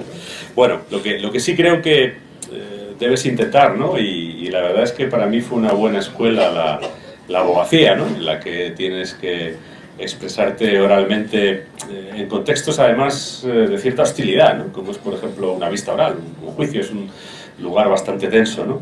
Pues creo que es importante, con la voz que la naturaleza te dé, pues acertar a trasladar las cosas con la mayor honestidad y con la mayor calidez que puedas, ¿no? Que es algo que a veces quizá nos olvidamos, ¿no? Damos preeminencia a otras cosas. En cuanto a los... Mira, yo de lo que soy enemigo, y cada vez más, es de las caricaturas. Y nos conformamos con muchas caricaturas. No solo caricaturas sobre los militares o sobre los policías, sino sobre casi todo. Y las caricaturas son muy poco útiles y conducen a errores funestos en el análisis de la realidad, ¿no? Cuando me puse a escribir una novela donde el protagonista, porque para mí, de las novelas de Bevilacqua, aparte del propio Bevilacqua, el protagonista siempre es la víctima, era un antiguo miembro de ETA, yo sentí la necesidad de hablar con gente que hubiera estado en ETA. Y sentí la necesidad para no quedarme yo en la caricatura del terrorista, para no quedarme en la visión somera, en la visión confortable, que muchas veces se practica para tomar distancia respecto de ciertas personas y descartarlas por completo, ¿no? No hay nada más contrario a lo que yo pueda pensar y sentir acerca de mi sociedad y del mundo que alguien que decide sumarse a una organización terrorista y además tomar las armas para convertirse en uno de sus soldados, ¿no? Pero tuve la necesidad de sentarme con ellos, con los que pude hacerlo, para no perpetrar caricaturas. Y con los militares y con los guardias civiles y con los policías se perpetran a diario caricaturas, ¿no? Mira, hoy es un día interesante. Hoy es un día interesante porque un señor que en un concierto en Marinaleda, no sé qué se habría tomado, alentó a que todos los que estaban en el concierto se fueran al pueblo al lado a buscar a un guardia civil o guardias civiles y matarlos, ¿no? Bueno, pues hoy se ha sentado en un banquillo en la audiencia de Sevilla y ha aceptado 2 años de prisión y ha reconocido que se le fue la mano, ¿no? Ha necesitado un procedimiento penal, 5 años que ha vivido fuera de España y todo eso para entender que uno no puede despreciar a un ser humano simplemente por llevar un uniforme que a ti no te gusta, ¿no? Se une otra cosa ahí, que tampoco me quiero alargar mucho sobre esto, pero yo lo he vuelto a ver en Irak hace mes y medio, como lo vi en Afganistán hace 8 años, como lo he visto muchas veces que me he ido de maniobras con militares actuales en España, o como muchas veces que he ido con guardias civiles, o bien en una investigación, en una patrullera o en un helicóptero, ¿no? No sabemos la suerte que tenemos. No sabemos la suerte que tenemos. Porque tenemos un material humano que no solo es escogido, por ejemplo, en aspectos en los que quizá mucha gente no sospecha, ¿no? Ahora mismo, para ser oficial de la Guardia Civil, hay que sacar prácticamente un 14 en selectividad, si no, no puedes entrar. Yo he conocido en Irak, hace mes y medio, a una persona que había estado de misión en Haití, El Salvador, Guatemala, la República Centroafricana, Mali, Bosnia, Kosovo, Irak, Afganistán. Es decir, una persona que había estado en tantos escenarios de conflicto, por supuesto una persona que hablaba inglés con soltura, porque si no, no podría trabajar, cosa que no es ni mucho menos el caso de todos los profesionales españoles de su edad, que es un hombre de cierta edad ya, ¿no? Una persona con una visión del mundo tan compleja como muy poca gente tiene en este país. Y sin embargo, pues por ahí circula todavía el cliché del sargento chusquero, ¿no? Que parece que es el único militar que hay. Es un cliché tan absurdo, tan grotesco, que creo que uno tiene casi la obligación de contrarrestarlo, ¿no? Y luego la otra dimensión, la de la humanidad. Tampoco, mira, yo he estado tanto en Irak como en Afganistán en bases donde hay militares de otros países. Y tú ves a los militares estadounidenses, no es por nada y no tengo nada contra ellos y demás, pero muchas veces son gente muy joven, es gente con una capacidad de asimilación cultural hacia lo que no es Estados Unidos bastante limitada, y tú notas cómo la relación que tienen, por ejemplo, con la población, es muchísimo peor que la que tienen los militares españoles. Cuando yo dije en el aeropuerto de Bagdad que era español, el policía iraquí enseguida empezó a hacerme la ola. Cuando me di un paseo por Bagdad, y yo no, en Bagdad prácticamente no hay turistas ahora mismo, y tenía una cierta reserva a decir que era español, el iraquí que venía conmigo, que era el conductor del coche que habíamos alquilado para movernos por allí, que hablaba español perfectamente, me decía, puedes decir tranquilamente que eres español, puedes decir tranquilamente que eres español, no podrías decir tranquilamente que eres estadounidense, pero vuestra gente que ha estado aquí ha dejado buen cartel, porque ha dejado, tiene capacidad de relacionarse con la gente. Bueno, todo esto no lo sabemos. Todo esto ni se cuenta siquiera, ¿no? Y prevalecen esas caricaturas ridículas, ¿no? Y en cuanto a lo último, pues mira, yo creo que aquel editor, al que por cierto he seguido tratando, y con el que tengo buena relación, en aquel momento, para empezar, fue el único que me contestó. Esa deferencia se la tengo que agradecer. Pero además yo creo que en ese momento él estaba en lo cierto, es decir, el mercado no respondía positivamente a la novela policíaca en España, y menos de autor español. ¿Tenía que haber visto lo que iba a pasar pocos años después? Pues bola de cristal yo tampoco tengo, y no creo que la tenga nadie, ¿no? Yo admiro mucho a la editora María Antonia Miquel, que hizo esa apuesta, porque la hizo en solitario y lo difícil era hacer esa apuesta, y no sé si yo mismo habría hecho una apuesta así. Lo cierto es que la novela policíaca en España pues se ha diversificado, y yo creo que eso es bueno. A mí no todo lo que se publica me gusta. Incluso hay cosas que no me gustan nada. Pero me parece muy bien, por ejemplo, que ahora uno vaya a una librería y pueda encontrarse pues, novelas escritas por hombres y mujeres casi al 50%, no era así hace 30 años, y que pueden estar ambientadas en Madrid o Barcelona, lo que siempre ha sido bastante normal, o en Vigo, o en Cantabria, o en un valle navarro, o en la bahía de Cádiz. Me parece que todo eso es forzosamente bueno. Pues seguimos. Antes del siguiente contertulio, Natalia, estamos a la mitad de la tertulia. ¿Y qué toca hacer a la mitad? Que siempre pedimos al autor, que nos gusta mucho. La portada, que no, bueno, en este caso serían las portadas. Las portadas. Sí, claro, ¿te acuerdas cómo son? Sí, me acuerdo más o menos. Es que me gusta que lo describa porque al no verlas, pues así hacemos una idea de cómo son cada una. Sí, me acuerdo y con las dos hemos sufrido, sobre todo el equipo de la editorial, ¿no? Yo personalmente tengo que decir algo antes de describirlas. Si por mí fuera, las portadas de todos mis libros serían de estilo francés.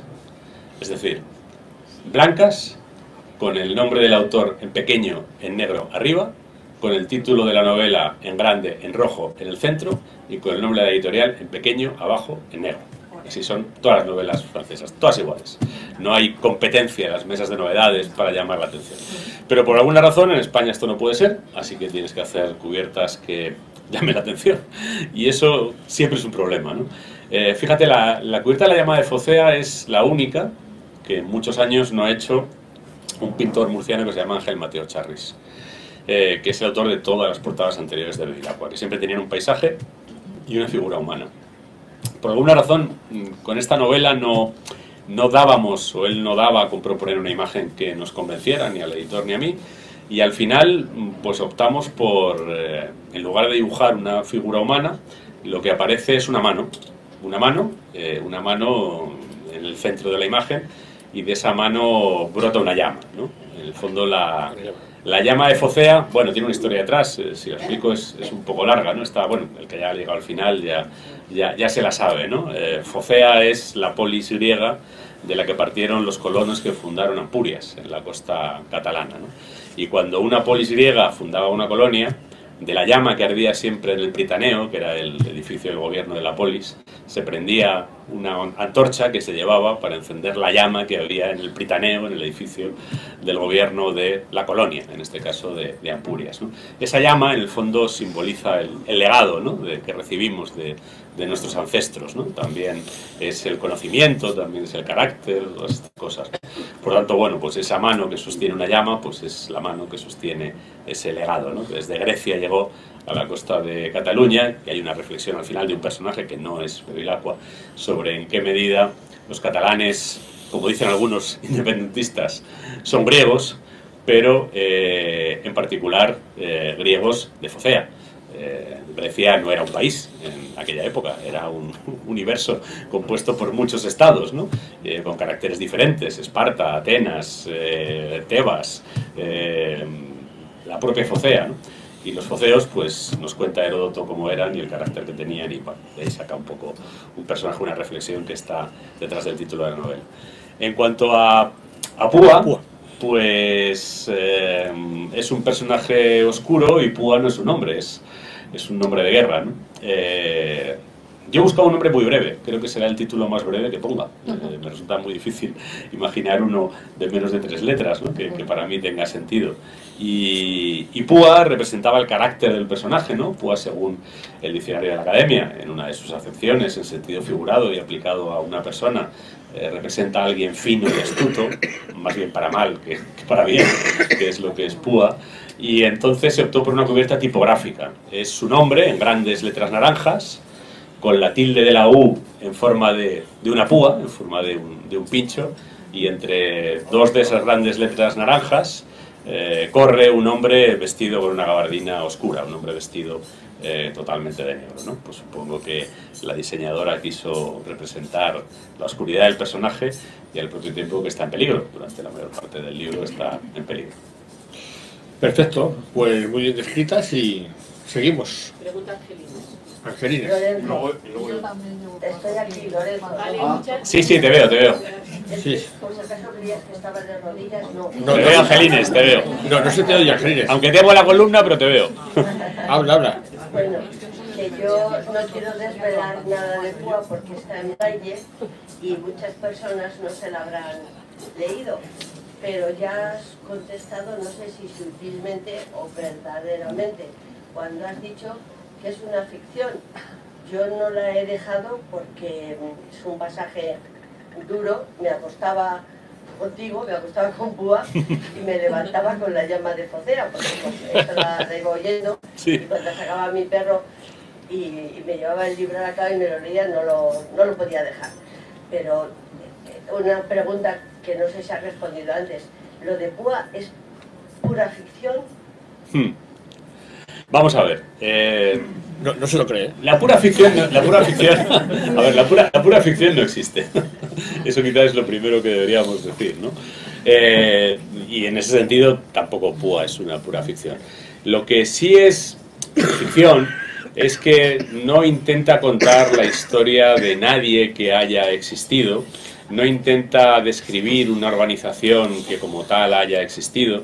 Los hechos que se narran no intentan corresponderse con acontecimientos reales de las guerras sucias en las que podría haberme inspirado, que como comenté antes son varias, aunque una la tengamos más cerca. Es decir, nada en la novela intenta representar, ni siquiera de forma ficcional, hechos reales. No intenta ser un trasunto fidedigno de nada. ¿Eso quiere decir que me lo he inventado todo? No, no me he inventado prácticamente nada. Es decir, ¿qué es lo peor que sucede en la novela? Que, por ejemplo, no sé, unos hombres se infiltran en un lugar para tratar de averiguar los hábitos de otra persona de tal forma que lleguen a saber cuál es el momento más adecuado para asesinar la traición, incluso se lleguen a ganar su confianza. Eso pasa desde la Edad Media. Ahí están los famosos integrantes de la secta de los asesinos, ¿no? Que entre otros mataron a Conrado de Monferrato para que no le quitara el reino de Jerusalén a Ricardo Corazón de León, que supuestamente era un caballero, pero pagaba asesinos a sueldo para que se desembarazaran de sus enemigos, ¿no? Eso ha pasado. Cuando cuento que se va a un lugar a secuestrar a una persona y después torturarla para sacar la información, eso me lo he inventado, no ha sucedido nunca, ha sucedido bastantes veces y seguramente sigue sucediendo en algunos lugares del mundo.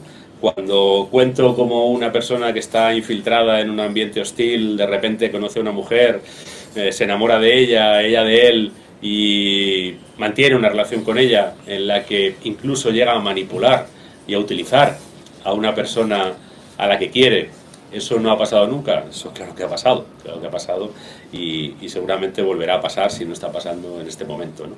Y algunas de esas situaciones extremas pues las han vivido personas con las que yo he hablado y que me han dado su testimonio de alguna manera, o las han conocido como investigadores o de otra forma, ¿no? Pero yo no he intentado reflejar exactamente lo que ellos me contaron, lo que ellos vivieron o lo que ellos vieron. He intentado extraer lo que es la esencia de todo eso para con ese material construir una ficción. No he querido trasladar a través de la ficción lo que vivió tal o cual persona o lo que sucedió en tal o cual lugar, en tal o cual momento. Por eso digo que es una ficción. Más cosas. Lorenzo, no se te oye. Enciende el botón verde. Bueno, ahora sí. Madre mía. Bueno, Lorenzo, que estoy encantada de aquí. ¿Y el nombre? ¿Quién eres? Soy Eva Navarro, soy escritora y bueno, he descubierto que tengo varios vínculos contigo y los acabo de descubrir ahora mismo. Uno es, bueno, la escritura. No alcanzo el nivel tuyo ni de lejos, pero bueno, aspiro. Y luego también abogada, ejerciente, que yo no sabía que tú también habías ejercido, pero lo que me ha llamado la atención ha sido que has hablado de tu abuelo en Marruecos.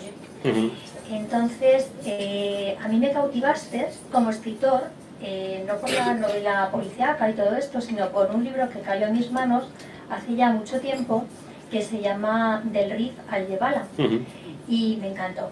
Me encantó porque compartimos ese vínculo de familia, de abuelos en Marruecos, en las guerras, en el Rif, yo siempre escribo sobre esos temas, y quería preguntarte si este libro lo escribiste en memoria siguiendo la voz de tu abuelo, o qué es lo que te llevó a esa tierra, y qué es lo que te inspira a esa tierra, que también significa tanto para mí. Muchas gracias. Gracias a ti, Eva. Bueno, yo tengo, digamos que hay cosas a las que en cierto modo estás abocado, ¿no? Y además yo creo que a esas cosas hay que atenderlas, ¿no? No se le puede dar la espalda, y que quizá uno no debería ocuparse nada más que de eso, es decir, que de aquellas cosas a las que te sientes abocado, ¿no? Aquellas cosas que sientes que para ti son necesarias, es necesario profundizar en ellas, y en el caso de un escritor es necesario escribir sobre ellas, ¿no? Una de esas cosas para mí es Marruecos, porque bueno, mi abuelo Lorenzo, cuyo nombre llevo, ¿no? o en recuerdo de quien yo me llamo como me llamo, efectivamente llegó a Marruecos en 1920 y estuvo allí hasta 1926. Eso quiere decir que se comió lo peor de la guerra del Rif, y si yo estoy aquí es porque él acertó a sobrevivir. Muchos de sus compañeros no lo hicieron. Muchos de sus compañeros murieron en plena juventud, nunca se casaron. Mi abuelo se casó cuando volvió de África, ¿no? Muchos murieron sin descendencia. Muchos no tienen un nieto que los recuerde. Yo soy el nieto de alguien que sobrevivió, y sentí desde el principio, cuando conocí la historia, las historias de esa guerra que tú también conoces muy bien, sentí el deber de ser o de contribuir a la memoria de toda esa gente que no tuvo a quienes los recordaran, porque murieron demasiado jóvenes, murieron sin descendencias, ¿no? Ese ejército de fantasmas que quedaron allí, y que no... Mucha gente decía, sí, mi tío abuelo murió en África, ¿no? Poca gente dice, mi abuelo o mi bisabuelo murió en África, ¿no? Es verdad que murieron algunas personas con descendencia, ¿no? Algunos militares profesionales, pero la tropa, que eran todos jóvenes, que eran personas de 20 años, la mayoría no se habían casado y por tanto no tenían descendencia.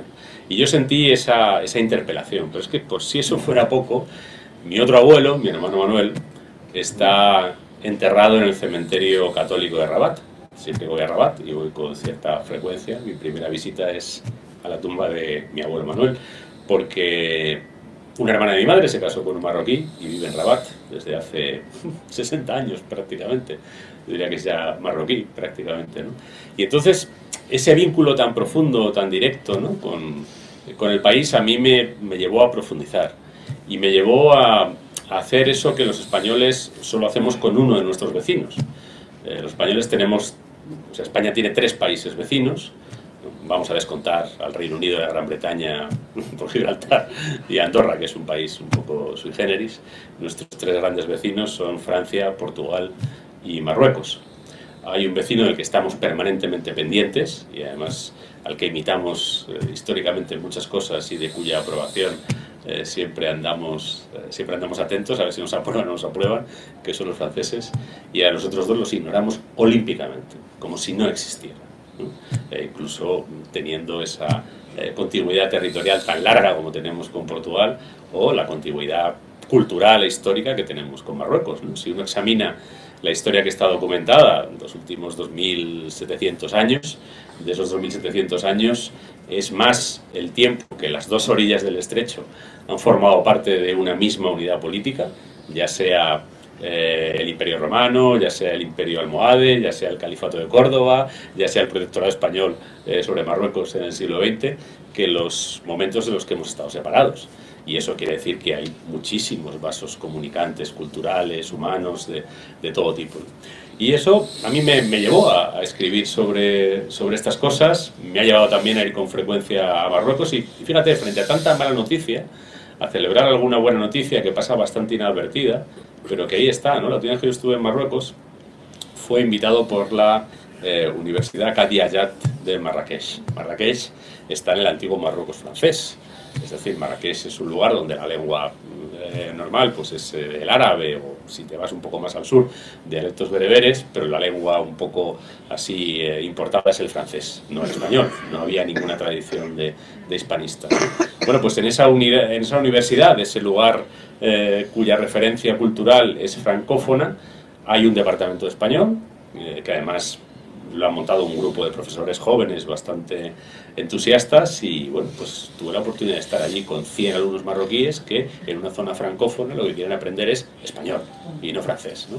Es decir, que ese vínculo cultural que tenemos no es una invención, es poderoso y arrastra y nos puede ayudar a muchas cosas, tanto a españoles como marroquíes. Bien, pues continuamos. Lorenzo, tú y yo coincidimos el año de nacimiento, del 66, un año que marca porque son muy activos. Y yo te quería hacer una pregunta muy personal, y es que con los niños, con tu mujer, el perro, los copes, los libros, los viajes, ¿cómo te da la vida? Perro no tengo. Bueno, pero vas a tener. He resistido como Numancia a las reclamaciones de mis 4 hijos y lo de la pequeñita que tiene 10 años está siendo muy duro, pero... Aquí hay muchos por el suelo, ¿los has visto por ahí? Los he visto. Y yo he tenido perro, a mí los perros me encantan, pero un perro hay que cuidarlo. Un perro hay que tener una vida que hoy por hoy no es la vida que yo tengo, ¿no? Así que eso es lo que me lleva a no tenerlo. Tengo una pajarita, tengo una pajarita pequeña. Bueno. Una pajarita a la que movemos como podemos. Ha llegado, vienes de la COPE, que tiene el martes COPE, ¿no? ¿Y qué tal? Yo te dice, no, si otro sitio no he venido para acá. Claro, no me extraña, es que no paras. Sí. Bueno, hago lo que puedo, no siempre estoy contento de lo que hago, ni de cómo llego a lo que llego, pero hago lo que puedo. Y mira, lo decía Natalia antes, una cosa que aprendí con 25 años, yo con 25 años me dedicaba a la abogacía, escribía, además en ese momento estaba escribiendo una novela que yo creo que es la novela que más me ha costado escribir, es el reto quizá que me impuse como escritor más duro, porque a lo mejor yo no estaba preparado para escribir esa novela todavía, que es La sustancia interior, una novela que he reescrito luego varias veces y bueno, ahora ya he conseguido más o menos quedarme en paz con ella, pero vivía con muchísimo estrés. Y un día ya me bajé del tren de cercanías a 160 pulsaciones, más o menos. Y 2 noches o 3 noches después me desperté con convulsiones. Y dije, aquí o aprendes a tomarte la vida con un poco de filosofía o no vas a doblar los 30 años. Claro. Y bueno, pues digamos que intento llegar lo mejor que puedo a todo. Y si algo no llego como me gustaría, pues pido perdón. Si es que no puedes hacer mucho más. Claro, eso es mucho esfuerzo que ha hecho hoy por lo que está contando, gracias a Lorenzo. Y seguimos, queda ya un poquito para quién viene ahora. Sí, hay mucha gente esperando. Ya, por eso. Hola, buenas tardes, Lorenzo. Hola. Muchísimas gracias por estar aquí. Yo no pude estar en el año 2016 y bien que lo siento. También darte las gracias por la espléndida entrevista que aludió Alberto con Cercas, que tuvimos la suerte de escucharnos. Quería preguntarte telegráficamente varias cosas. Primero, has aludido a Chandler. Entonces nosotros tenemos grabado el libro que hizo Cole Toynbee o Benjamin Black al estilo Chandler, con el nuevo personaje, con una escritura. Me gustaría saber tu opinión, si la puedes compartir. Sí, claro que puedo. Otra cosa que me gustaría preguntarte, también de Frances Porcimenon, y luego respecto a tu obra, yo había leído 2 libros tuyos, Música para feos, por el título, que me gustó mucho la historia de la relación. Quizá no tanto el final, pero hablo entendido decir que estuviste hace 8 años en Afganistán, y va un poco por ahí, ¿no? Sí. Otros sobre crímenes famosos. Y sí que es verdad que me daba, y tengo que confesar, y bueno, me da culpa, me da pereza entrar en la saga de Berberaco, Alzamor, etc. Guardia Civil, etc. Yo fui estudiante del País Vasco, en otros tiempos, ya soy mayor. Con Franco, en fin, otra Guardia Civil también, seguramente, muy distinta. Pero el libro, me ha parecido espléndido del principio a fin, tanto la trama como la carga humana, como los personajes, las relaciones, digamos, entre los mandos, esos miramientos que se tienen, que imagino que es así, como todas las instituciones, los propios mandos. Bueno, los flashbacks de Robert Melioacqua, que me he apuntado los 2 libros con los que, digamos, que abordas esas historias, sí. Bueno, y los voy a leer. Y bueno, es que o sea, me enganchó y me pareció espectacular. Y le quería preguntar respecto a Focea, si lo de Focea hasta qué punto es literario, es decir, si es tal como lo cuenta Altabella o si es así. Bueno, en cualquier caso Ampurias no es Cataluña, no es el Ampurdán, no es la Val d'Aran, no es tantas cosas, ¿no? Sí. Pero si es como dices, o hay también un componente ahí simbólico o incluso legendario, ¿no? Sí. Además, muchísimas gracias por todo y enhorabuena por toda tu carrera y tu trayectoria. Pues nada, muchas gracias a ti. A ver si me ordeno y soy más o menos sintético. En cuanto a la primera, sí leí la novela, sí empecé a leer la novela. A mí Benjamin Black, John Banville, que es su nombre verdadero, me parece un grandísimo escritor. Por cierto, recomiendo a quien no la haya leído que lea también su obra como John Banville, ¿no? La trilogía Clip, El mar, en fin, es un grandísimo autor, y sus novelas policíacas a mí me parece que están bastante bien, pero tengo que reconocer, y no sé si me oirá porque le conozco y tengo cierta amistad con él, espero que no le moleste, ahora diré por qué digo esto. A mí el libro no me convenció. Creo que es muy difícil que a un lector devoto de Raymond Chandler le convenza un remake. Por muchísimo talento que tenga quien lo hace, y no se puede tener más del que tiene John Banville, ¿no? Y la película que hicieron después, aguanté 30 minutos, o sea, no la he terminado de ver, porque no me parecía el personaje, me parecía una especie de recreación bastante decepcionante, ¿no? Pero probablemente es imposible colmar las expectativas de alguien que se ha sentido deslumbrado por Raymond Chandler en su adolescencia, ¿no? O sea que tampoco quiere decir gran cosa lo que acabo de mencionar, ¿no? En cuanto a la segunda cuestión, Simenon es otro autor que se reivindica poco y que yo creo que se debería reivindicar más. A mí lo que me gusta de Maigret es que despoja al crimen del aura, a veces de fascinación, que muchos narradores le confieren, ¿no? La mayoría de los delincuentes son personas bastante decepcionantes, ¿no? Como dice incluso algún policía amigo mío, afortunadamente casi todos son bastante tontos, porque si hubiera muchos delincuentes listos sería terrible, ¿no? Sería terrible. Fijaos, aparte que tengamos buenos policías, ¿no? Que permite entroncar con lo que comentaba antes otro compañero, ¿no? En apenas unos pocos días se ha detenido a 3 personas vinculadas con el intento de asesinato de Alejo Vidal Cuadras, ¿no? Aquí cerca, ¿no? Eso es porque la policía española es muy buena, sin ninguna duda. Eso lo haces en otro país y te vas tranquilamente y te fumas un puro, vamos. Hay países donde el asesinato político está a la orden del día y nunca pillan a nadie, ¿no? Pero aparte de ser bastante buena la policía española, por lo que se sabe, utilizaron una motocicleta cuya matrícula se ha podido rastrear. Es que hay que ser idiota para meterse en Madrid con una motocicleta, Madrid lleno de cámaras y todas las grabaciones las van a buscar los policías y hacer una barbaridad como esa, ¿no? Afortunadamente muchos son bastante lerdos, ¿no? Y creo que Simenon refleja esa mirada, ¿no? Y Maigret, esa mirada no idealizada sobre los criminales. Y en cuanto a la novela de La llama de Focea, bueno, te agradezco todo lo que me dices, también las otras lecturas. La historia que se cuenta sobre Focea es real hasta donde lo podemos atestiguar. Lo que dice Alta Bella es lo que cuenta Heródoto de Focea. Y hombre, Heródoto pues era un historiador con vocación de decir la verdad. No sabemos si siempre sus fuentes eran exactas, si alguna cosa le pudieron engañar. Él mismo lo dice, las cosas que yo no he visto directamente me pueden haber engañado, pero hasta donde sabemos, pues eso fue lo que pasó con Focea, lo que cuenta Alta Bella, ¿no? Y denota que el carácter de los foceos pues era bastante arriscado, ¿no? Digamos que eran unos griegos con bastantes malas pulgas, ¿no? Pero no pretende ser un reflejo de Cataluña. En realidad es como una pequeña broma que hace Alta Bella, que es un escritor catalán en español, que no comulga mucho con el independentismo y que, de ficción, por cierto, imaginario, ¿no? Pero vamos, yo conozco a no pocos escritores catalanes en español. Y lo que viene a hacer es una pequeña broma con algo que se ha podido ver en medios catalanes durante todo este proceso, ¿no? Yo lo he leído en negro sobre blanco, que Cataluña tiene que ser independiente. Cataluña tiene que ser independiente porque son los únicos griegos de la península. Los demás peninsulares no recibimos la influencia civilizatoria de los griegos y por tanto no estamos a su altura, ¿no? Ese es un poco el discurso.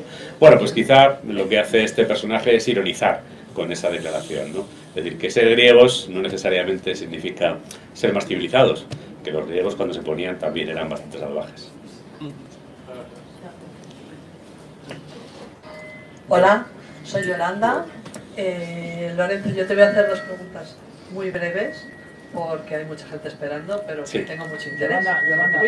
Semana. Me voy a alejar porque por lo visto está mucha y me voy aquí de pie. Cuando te dejas altavoz se compra. ¿Por aquí puede ser? Sí, Ya sí, ahí perfecto. Fenomenal.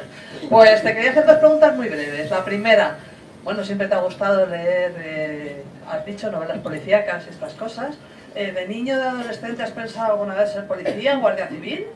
Y la segunda, ¿cómo se te pondría el cuerpo? ¿Qué pensarías si llega tu niña de 10 años y te dice, papá, quiero ser guardia civil? Gracias. Bueno, a ver, en realidad... Yo he soltado el micro. Sí. No son preguntas, no son... Sí, espera, a ver, sí. Sí, sí, no se ha ido todo. ¿Sí? Ahora. Hemos vuelto. Vale. Bueno, no son preguntas muy difíciles. Nunca quise ser policía ni guardia civil. No, es algo que nunca me pasó por la cabeza. Mi padre era militar de aviación y vivía en una colonia de militares de aviación. Todos los niños queríamos ser pilotos. Y yo quise ser piloto, pues eso, hasta que se cruzó la literatura. Pero no me recuerdo nunca. Y además es un trabajo que admiro por lo difícil que es y que además respeto por lo necesario que es, pero para el que yo no creo que valiera, sinceramente, ¿no? Porque es un poco duro trabajar durante meses, ¿no? Intentando construir una historia, cuando ya la tienes construida con enormes esfuerzos, la sueltas para que la decida otro. Que es lo que hace el policía, las sueltas y otro decide, ¿no? A mí me gustan las historias que cuento controlarlas, con lo que seguramente sería bastante contrario a mi propio carácter, ¿no? En cuanto a si mi hija de 10 años me dijera que quiere ser guardia civil, ¿qué me parecería? Pues mira, tengo 4 hijos, cada uno va por un camino completamente distinto y 2 de ellos muy distinto del mío. Yo respecto de mis hijos solo tengo una idea clara. Lo que deseo es que hagan algo para lo que sean competentes, que les enriquezca y que les satisfaga como personas. Lo demás me es indiferente. Si mi hija resulta que ve eso, cosa que no veo muy probable, de momento se inclina más bien por la biología, pues bueno, pues ¿qué le vamos a hacer? No, para empezar, es un oficio honrado y sé que va a estar con personas decentes. También con algún delincuente, como hay en cualquier cuerpo policial, siempre hay algún delincuente y en la Guardia Civil hay alguno que está en prisión en este momento, ¿no? Pero en la calle también hay delincuentes, o sea que en las empresas, en muchos sitios. Vamos con Carlos, me parece, ¿no? A ver, tú no tendré que saber. ¿Quién? A ver, yo tengo buena voz. No, pero es que está grabando y para que la gente en casa lo escuche. Es que hay gente en casa que, por cierto, un saludo a la gente que está en casa escuchando la transmisión del canal de... ¿Cómo? Sí, tenemos aquí una pregunta antes, Entonces, venga, vamos allá. Sí. Hola, soy Alba. Sí. 2 preguntas para ti, Lorenzo, a ver si soy breve. Dime. La primera, seria, pero en mi opinión hace falta en estos tiempos complicados.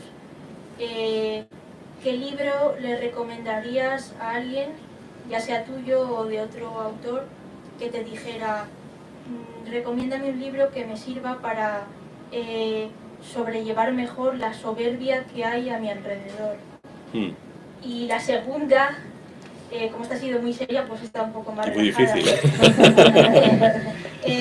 En la presentación ha dicho Natalia que tu primer libro lo perdiste en una mudanza, pues te voy a preguntar, o sea, tu primer relato, sí. Pues te voy a preguntar por el segundo, que supongo que lo conservarás. ¿De qué iba? ¿Cómo se titulaba? Muchas gracias. Vale, sí. ¿Cómo no? Muy bien, pues a ver, la primera pregunta es realmente difícil, ¿no? Yo creo que un buen libro para... A ver, se me ocurren así varios, ¿no? Pero quizás si tengo que elegir un libro que a mí me gustó mucho en su momento y que creo que sigue teniendo mucha fuerza, es Sinué el egipcio, de Mika Baltari, que es la historia de un hombre que digámoslo así, llega a tenerlo todo y acaba no teniendo nada, ¿no?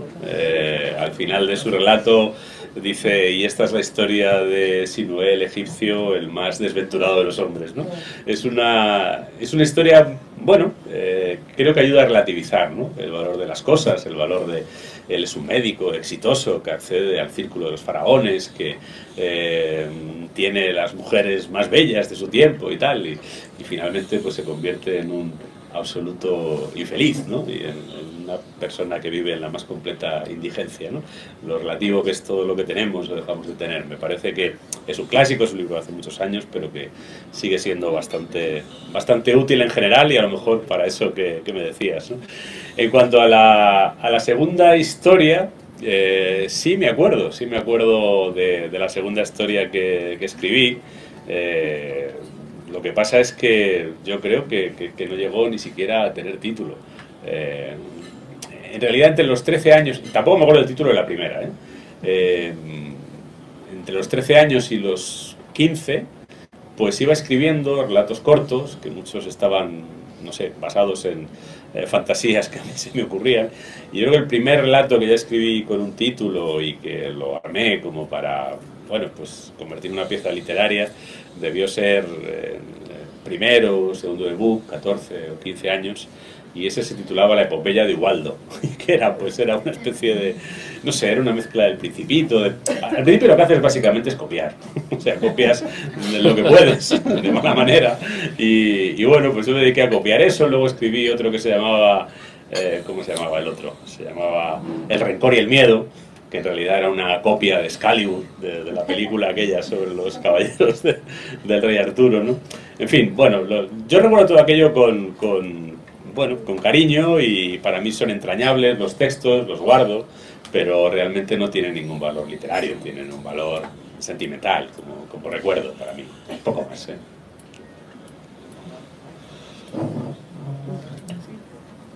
¿Carlos o qué?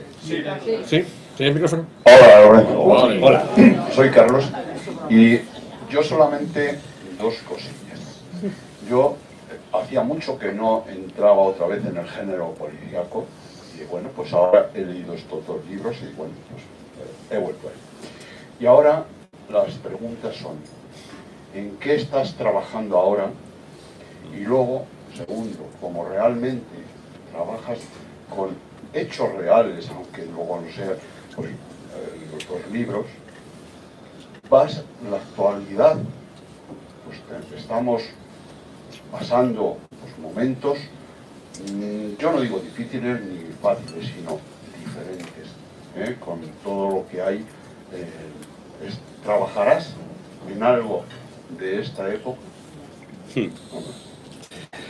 Muchas gracias. Pues a ver, en cuanto a la primera pregunta, estoy trabajando ahora mismo en la tercera novela de la serie de la inspectora Manuela Mauri, que es un personaje que creé en solitario hace unos años, una inspectora de homicidios de la policía, de la Brigada Provincial de Policía Judicial de Madrid, que investiga crímenes en Madrid, así como Bevilacqua es viajero, ella solo investiga crímenes en Madrid. Ese personaje que nació en un relato que se llamaba Carabanchel Blues y que me lo inventé yo solo, luego lo convertí en personaje de novela con la ayuda de Noemí Trujillo, mi mujer, y hemos hecho 2 novelas y estamos con la tercera. Y en eso es lo que estoy. Como en las 2 anteriores, si esto es una mujer y la forja de una rebelde, se basa en historias reales, pero también las ficcionamos, no son trasuntos directos, ¿no?, de hechos reales. Y partimos de crímenes reales porque a mí me importa que las novelas donde el punto de partida es un homicidio, la razón del homicidio sea una razón que en realidad ha servido para alguien como motor de un crimen tan grave, ¿no?, como es quitarle la vida a otra persona. No me gusta fantasear con homicidios imaginarios o fantasiosos o gratuitos, ¿no? Entonces digamos que es una muerte que está basada en una muerte criminal real que hubo en España no hace muchos años. Y en cuanto a la actualidad, bueno, la actualidad tiene muchas capas, ¿no?, y muchas dimensiones. Tendemos a a ver las que están sobreexpuestas, ¿no? Y la actualidad que está sobreexpuesta es la actualidad política, ¿no? Y sobre todo la contienda política, ¿no? Y sus derivadas judiciales, parlamentarias, mediáticas, etcétera, ¿no? Pero simultáneamente están sucediendo otras muchas cosas, ¿no? Otras muchas cosas que también forman parte del relato del hoy, si lo hiciéramos. Otra cosa es que no lo hacemos, ¿no? Y yo creo que la literatura puede servir para hacer ese relato que no hacen los medios, ¿no? Pues esa es la razón por la que yo me voy a Irak, o esa es la razón por la que me intereso por otras historias. Entonces sí que estoy trabajando y aparecerán historias de la actualidad, y si lo que te refieres es a ese, bueno, pues ese conflicto, ¿no? Digamos un poco más general y a la vez doméstico, ¿no? Que tiene que ver con nuestra política y con la situación actual, que tiene muchas repercusiones, ¿no? Tiene muchas repercusiones en la vida de muchas personas. Esa es la parte que a mí me interesa. A mí quizá no me interesa tanto la controversia política, que además aquí entre nosotros se plantea en términos de militancia, y además de militancia inquebrantable. Yo no soy una persona militante, y mucho menos soy capaz de adhesiones inquebrantables. Más que eso, lo que me interesa es cómo impacta en la vida de las personas, ¿no? El tema de Focea es un ejemplo, ¿no? Sí, habla del independentismo catalán, pero habla de cómo impacta en unas vidas concretas, ¿no? Cómo impacta, por ejemplo, la relación de un padre con su hija, cuando a propósito de esto se crean situaciones en las que se rompe la confianza entre un padre y su hija. Eso me interesa más que lo otro, ¿no? Lo otro está ahí y está como trasfondo y hay que abordarlo. ¿Y este trasfondo lo abordaré? Pues seguramente sí, y lo abordaré seguramente de la mano de Bevilacqua. Lo que pasa es que Bevilacqua, en este año ya estará jubilado. No, perdón. Estará en la reserva. En la reserva todavía puede trabajar de otra forma distinta. Tengo que ver cómo hago que trabaje en la reserva, porque le intentaré hacer trabajar hasta los 65 años, que es lo que puede trabajar. Y aparecerá este trasfondo, y este trasfondo de alguna manera se reflejará. Pero como voy con cierto retraso, pues será dentro de unos años, ¿no? De hecho, la siguiente novela de Bevilacqua, que es la que empezaré cuando acabe con lo que estoy haciendo ahora, está ambientada en un trimestre interesante para todos, el primer trimestre del año 2020, ¿no? Y es bueno abordar los momentos con la perspectiva de 3 o 4 años, ¿no? Que creo que eso te ayuda a sedimentar. Y yo durante esos días escribí mucho, incluso cosas que se han publicado y alguna que se va a publicar el año que viene, ¿no?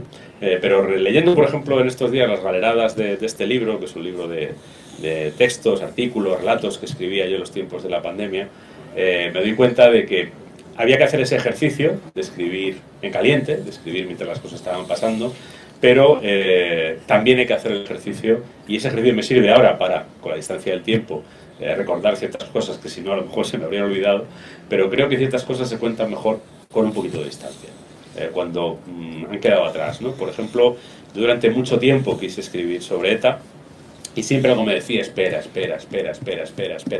Y esperé tanto que no escribí una novela sobre ETA, sino después de que ETA se disolviera, ¿no?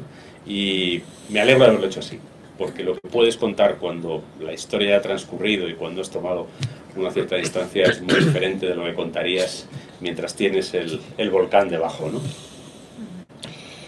Pues muy bien, pues antes de despedirte, Lorenzo, una pregunta más, y no vas a hacer de momento, mientras se lo piensa alguien, una sorpresa que damos siempre a los autores, que Angelines se prepara con el micrófono, y es un regalo que te hacemos con ella, que prepara unos acrósticos brutales con tu nombre y apellidos, y ahora que te lo cuente Angelines. Espera un segundito, queda una pregunta. Y... bueno, vale, me da igual, vale, por la pregunta. Muy breve, soy yo de nuevo. Javier. Sí. He empezado y termino. Lorenzo, hemos vivido en España durante los últimos años una serie de crímenes muy mediáticos. Estoy acordando de Diana Quer, de Eva Blanco, que la has mencionado. ¿En cuál de ellos colocarías a Rubén Bevilacqua para investigar? Pues no lo sé, fíjate, yo los crímenes demasiado mediáticos tiendo a rehuirlos. Tiendo a rehuirlos porque tengo la sensación de que se han sobrerelatado. Y tengo no la sensación, sino la certidumbre de que ese sobrerelato ha causado mucho dolor a las personas reales que han sido víctimas de ellos, ¿no? No a los muertos, que esos ya no sabemos lo que sienten, sino a los que les sobrevivieron, ¿no? Por ejemplo, Diana Quer. Diana Quer es un caso que conozco bien a los investigadores, y fíjate, a mí en los últimos tiempos, fíjate que se le ha dado vueltas a eso, pero en los últimos tiempos me han venido a buscar como media docena de veces para ver si podía servir de mediador para convertir ese relato en una historia audiovisual, de ficción o de no ficción, y siempre les he dicho que no, porque tengo la conciencia muy clara de lo mal que lo ha pasado a esa familia, de que no tiene ninguna gana de que se remueva más el asunto y menos para crear espectáculo, y por eso ese tipo de crímenes yo casi prefiero rehuirlos. Los conozco, sobre Diana Quer he escrito un reportaje que se puede leer en la prensa, porque conozco a todos los investigadores, pero no, fíjate, casi cuando me inspiro en crímenes reales, me inspiro en crímenes que han pasado más inadvertidos. Por ejemplo, la primera novela de Manuela Mauri está basada en el asesinato de una prostituta subsahariana en su día, en Madrid, que en su día no atrajo el interés de nadie. Miras la hemeroteca y apenas son pequeños breves, ¿no? Ni siquiera llegó a tener nunca nombre, ¿no? O sea que casi me parece que la literatura, en lugar de buscar esas historias tan contadas para tratar de rizar el rizo de lo que ya se ha contado, es mejor que parta de historias menos conocidas. Bien, pues vamos con Angelina y el acróstico, ¿no? Bueno, Lorenzo, lo que yo hago para ti, para los escritores, no tiene nada que ver con un arte mayor. Es un arte menor.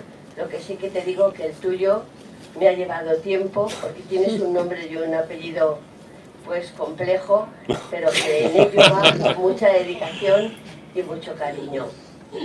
Leemos obnubilados relatos excepcionales, zambulléndonos obsesivamente. Sagar, investigas. Ay, que se me ha ido el dedo. Sagar, investigas líos, vericuetos asombrosos. Muy bien. Muchas gracias, Angelina. Muchas gracias. Sí, es verdad que lo pone difícil, no había caído yo. Y seguimos ahora con los regalos de la tertulia, porque siempre agradecemos con unas tonterías. ¿No vamos a decir cómo se lee su obra? Es que, ¿sabes cómo leemos? Sí, ¿no? ¿Has escrito alguna vez? Claro. Lo leí la otra vez, me parece. Es que la otra vez creo que sí. Sí. La otra vez ya lo hicimos, por eso. Sí, lo sé. Vale, pues vamos ahora a darte unos regalos de la tertulia. Elena te va a dar ahora, ¿no? Sí. Dos cupones del día de hoy para que los tengas de recuerdo. Uno toca y otro para... Muchísimas gracias. Y otro de recuerdo. Bueno, yo tengo que decir que ninguno de estos dos números va a tocarle a nadie, lo siento, porque os acabáis de agafar. Si alguien tiene el 39.376, lo siento, y el 18.520. Pues si toca lo compartes, no lo dices. Y luego un regalo de toda parte de la gente de la tertulia, que ahora lo puedes abrir y que tiene relación con una pregunta que he hecho anteriormente, y ahora lo entenderás. El perrito. Ahí está, eres muy sagaz, ¿eh? Un labrador es guía. Un perro guía peluche. Sí. De parte de toda la gente como regalo simbólico. Pues nada, esto lo agradezco y además lo compartiré, si me permitís, con mi hija pequeña, que le gustan mucho los perros y especialmente esta raza, ¿eh? O sea que... Dile que ya le has traído el perro. Sí. No, eso no se lo diré porque se enfadará conmigo. Ya lo bastante. La firma, Mariano. Sí. Vamos ahora, te pedimos una firma para que nos des el libro de firmas y luego nos la grabas en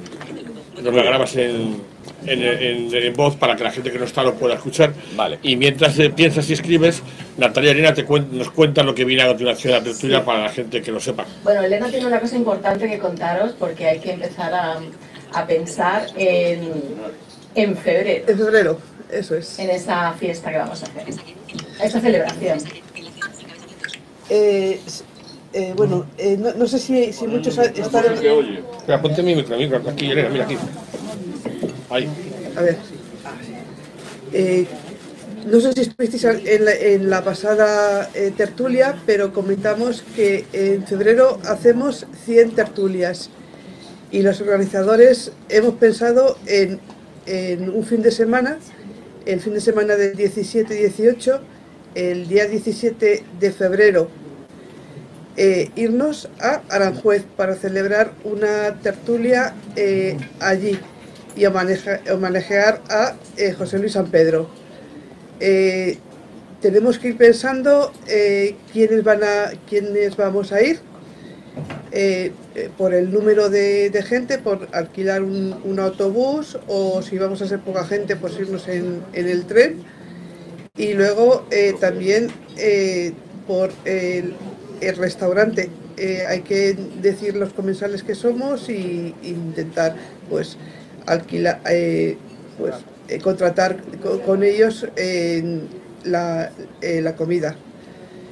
Y nada, también hemos pensado que entre 2, 3, 4 personas vamos a leer un trocito, un folio o dos de alguna de las obras de José Luis San Pedro, porque luego después de la comida tenemos una charla con una persona que nos va a dar una charla sobre José Luis San Pedro.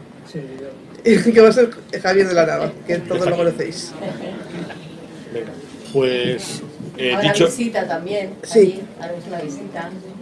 Entonces yo creo que igual para la siguiente tertulia, a ver si ya más o menos podemos ir dando cifras de... Vale, vamos comunicando por mail y por WhatsApp, ¿se parece, no?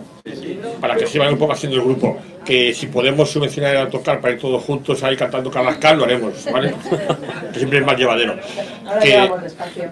El próxima tertulia, lunes 12 de diciembre. No, martes. ¿Ha dicho lunes? Martes 12 de diciembre, perdón.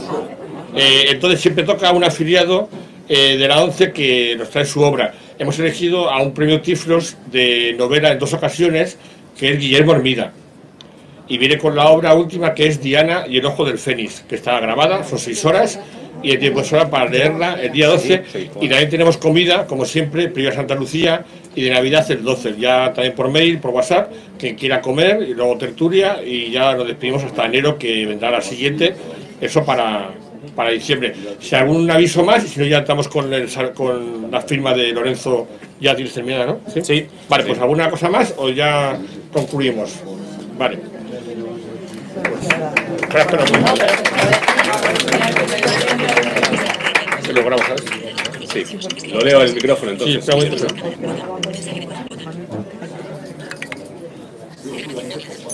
estamos con Lorenzo Silva, martes 29 de noviembre, que nos va a decir su dedicatoria en el día de hoy. Ya. Para los amigos de la tertulia Ferreiro, por la reincidencia en invitarme, por su lectura generosa y certera, y por iluminar con su conversación esta tarde y darle aliento a este contador de historias. Con un abrazo de amistad. Muchas gracias.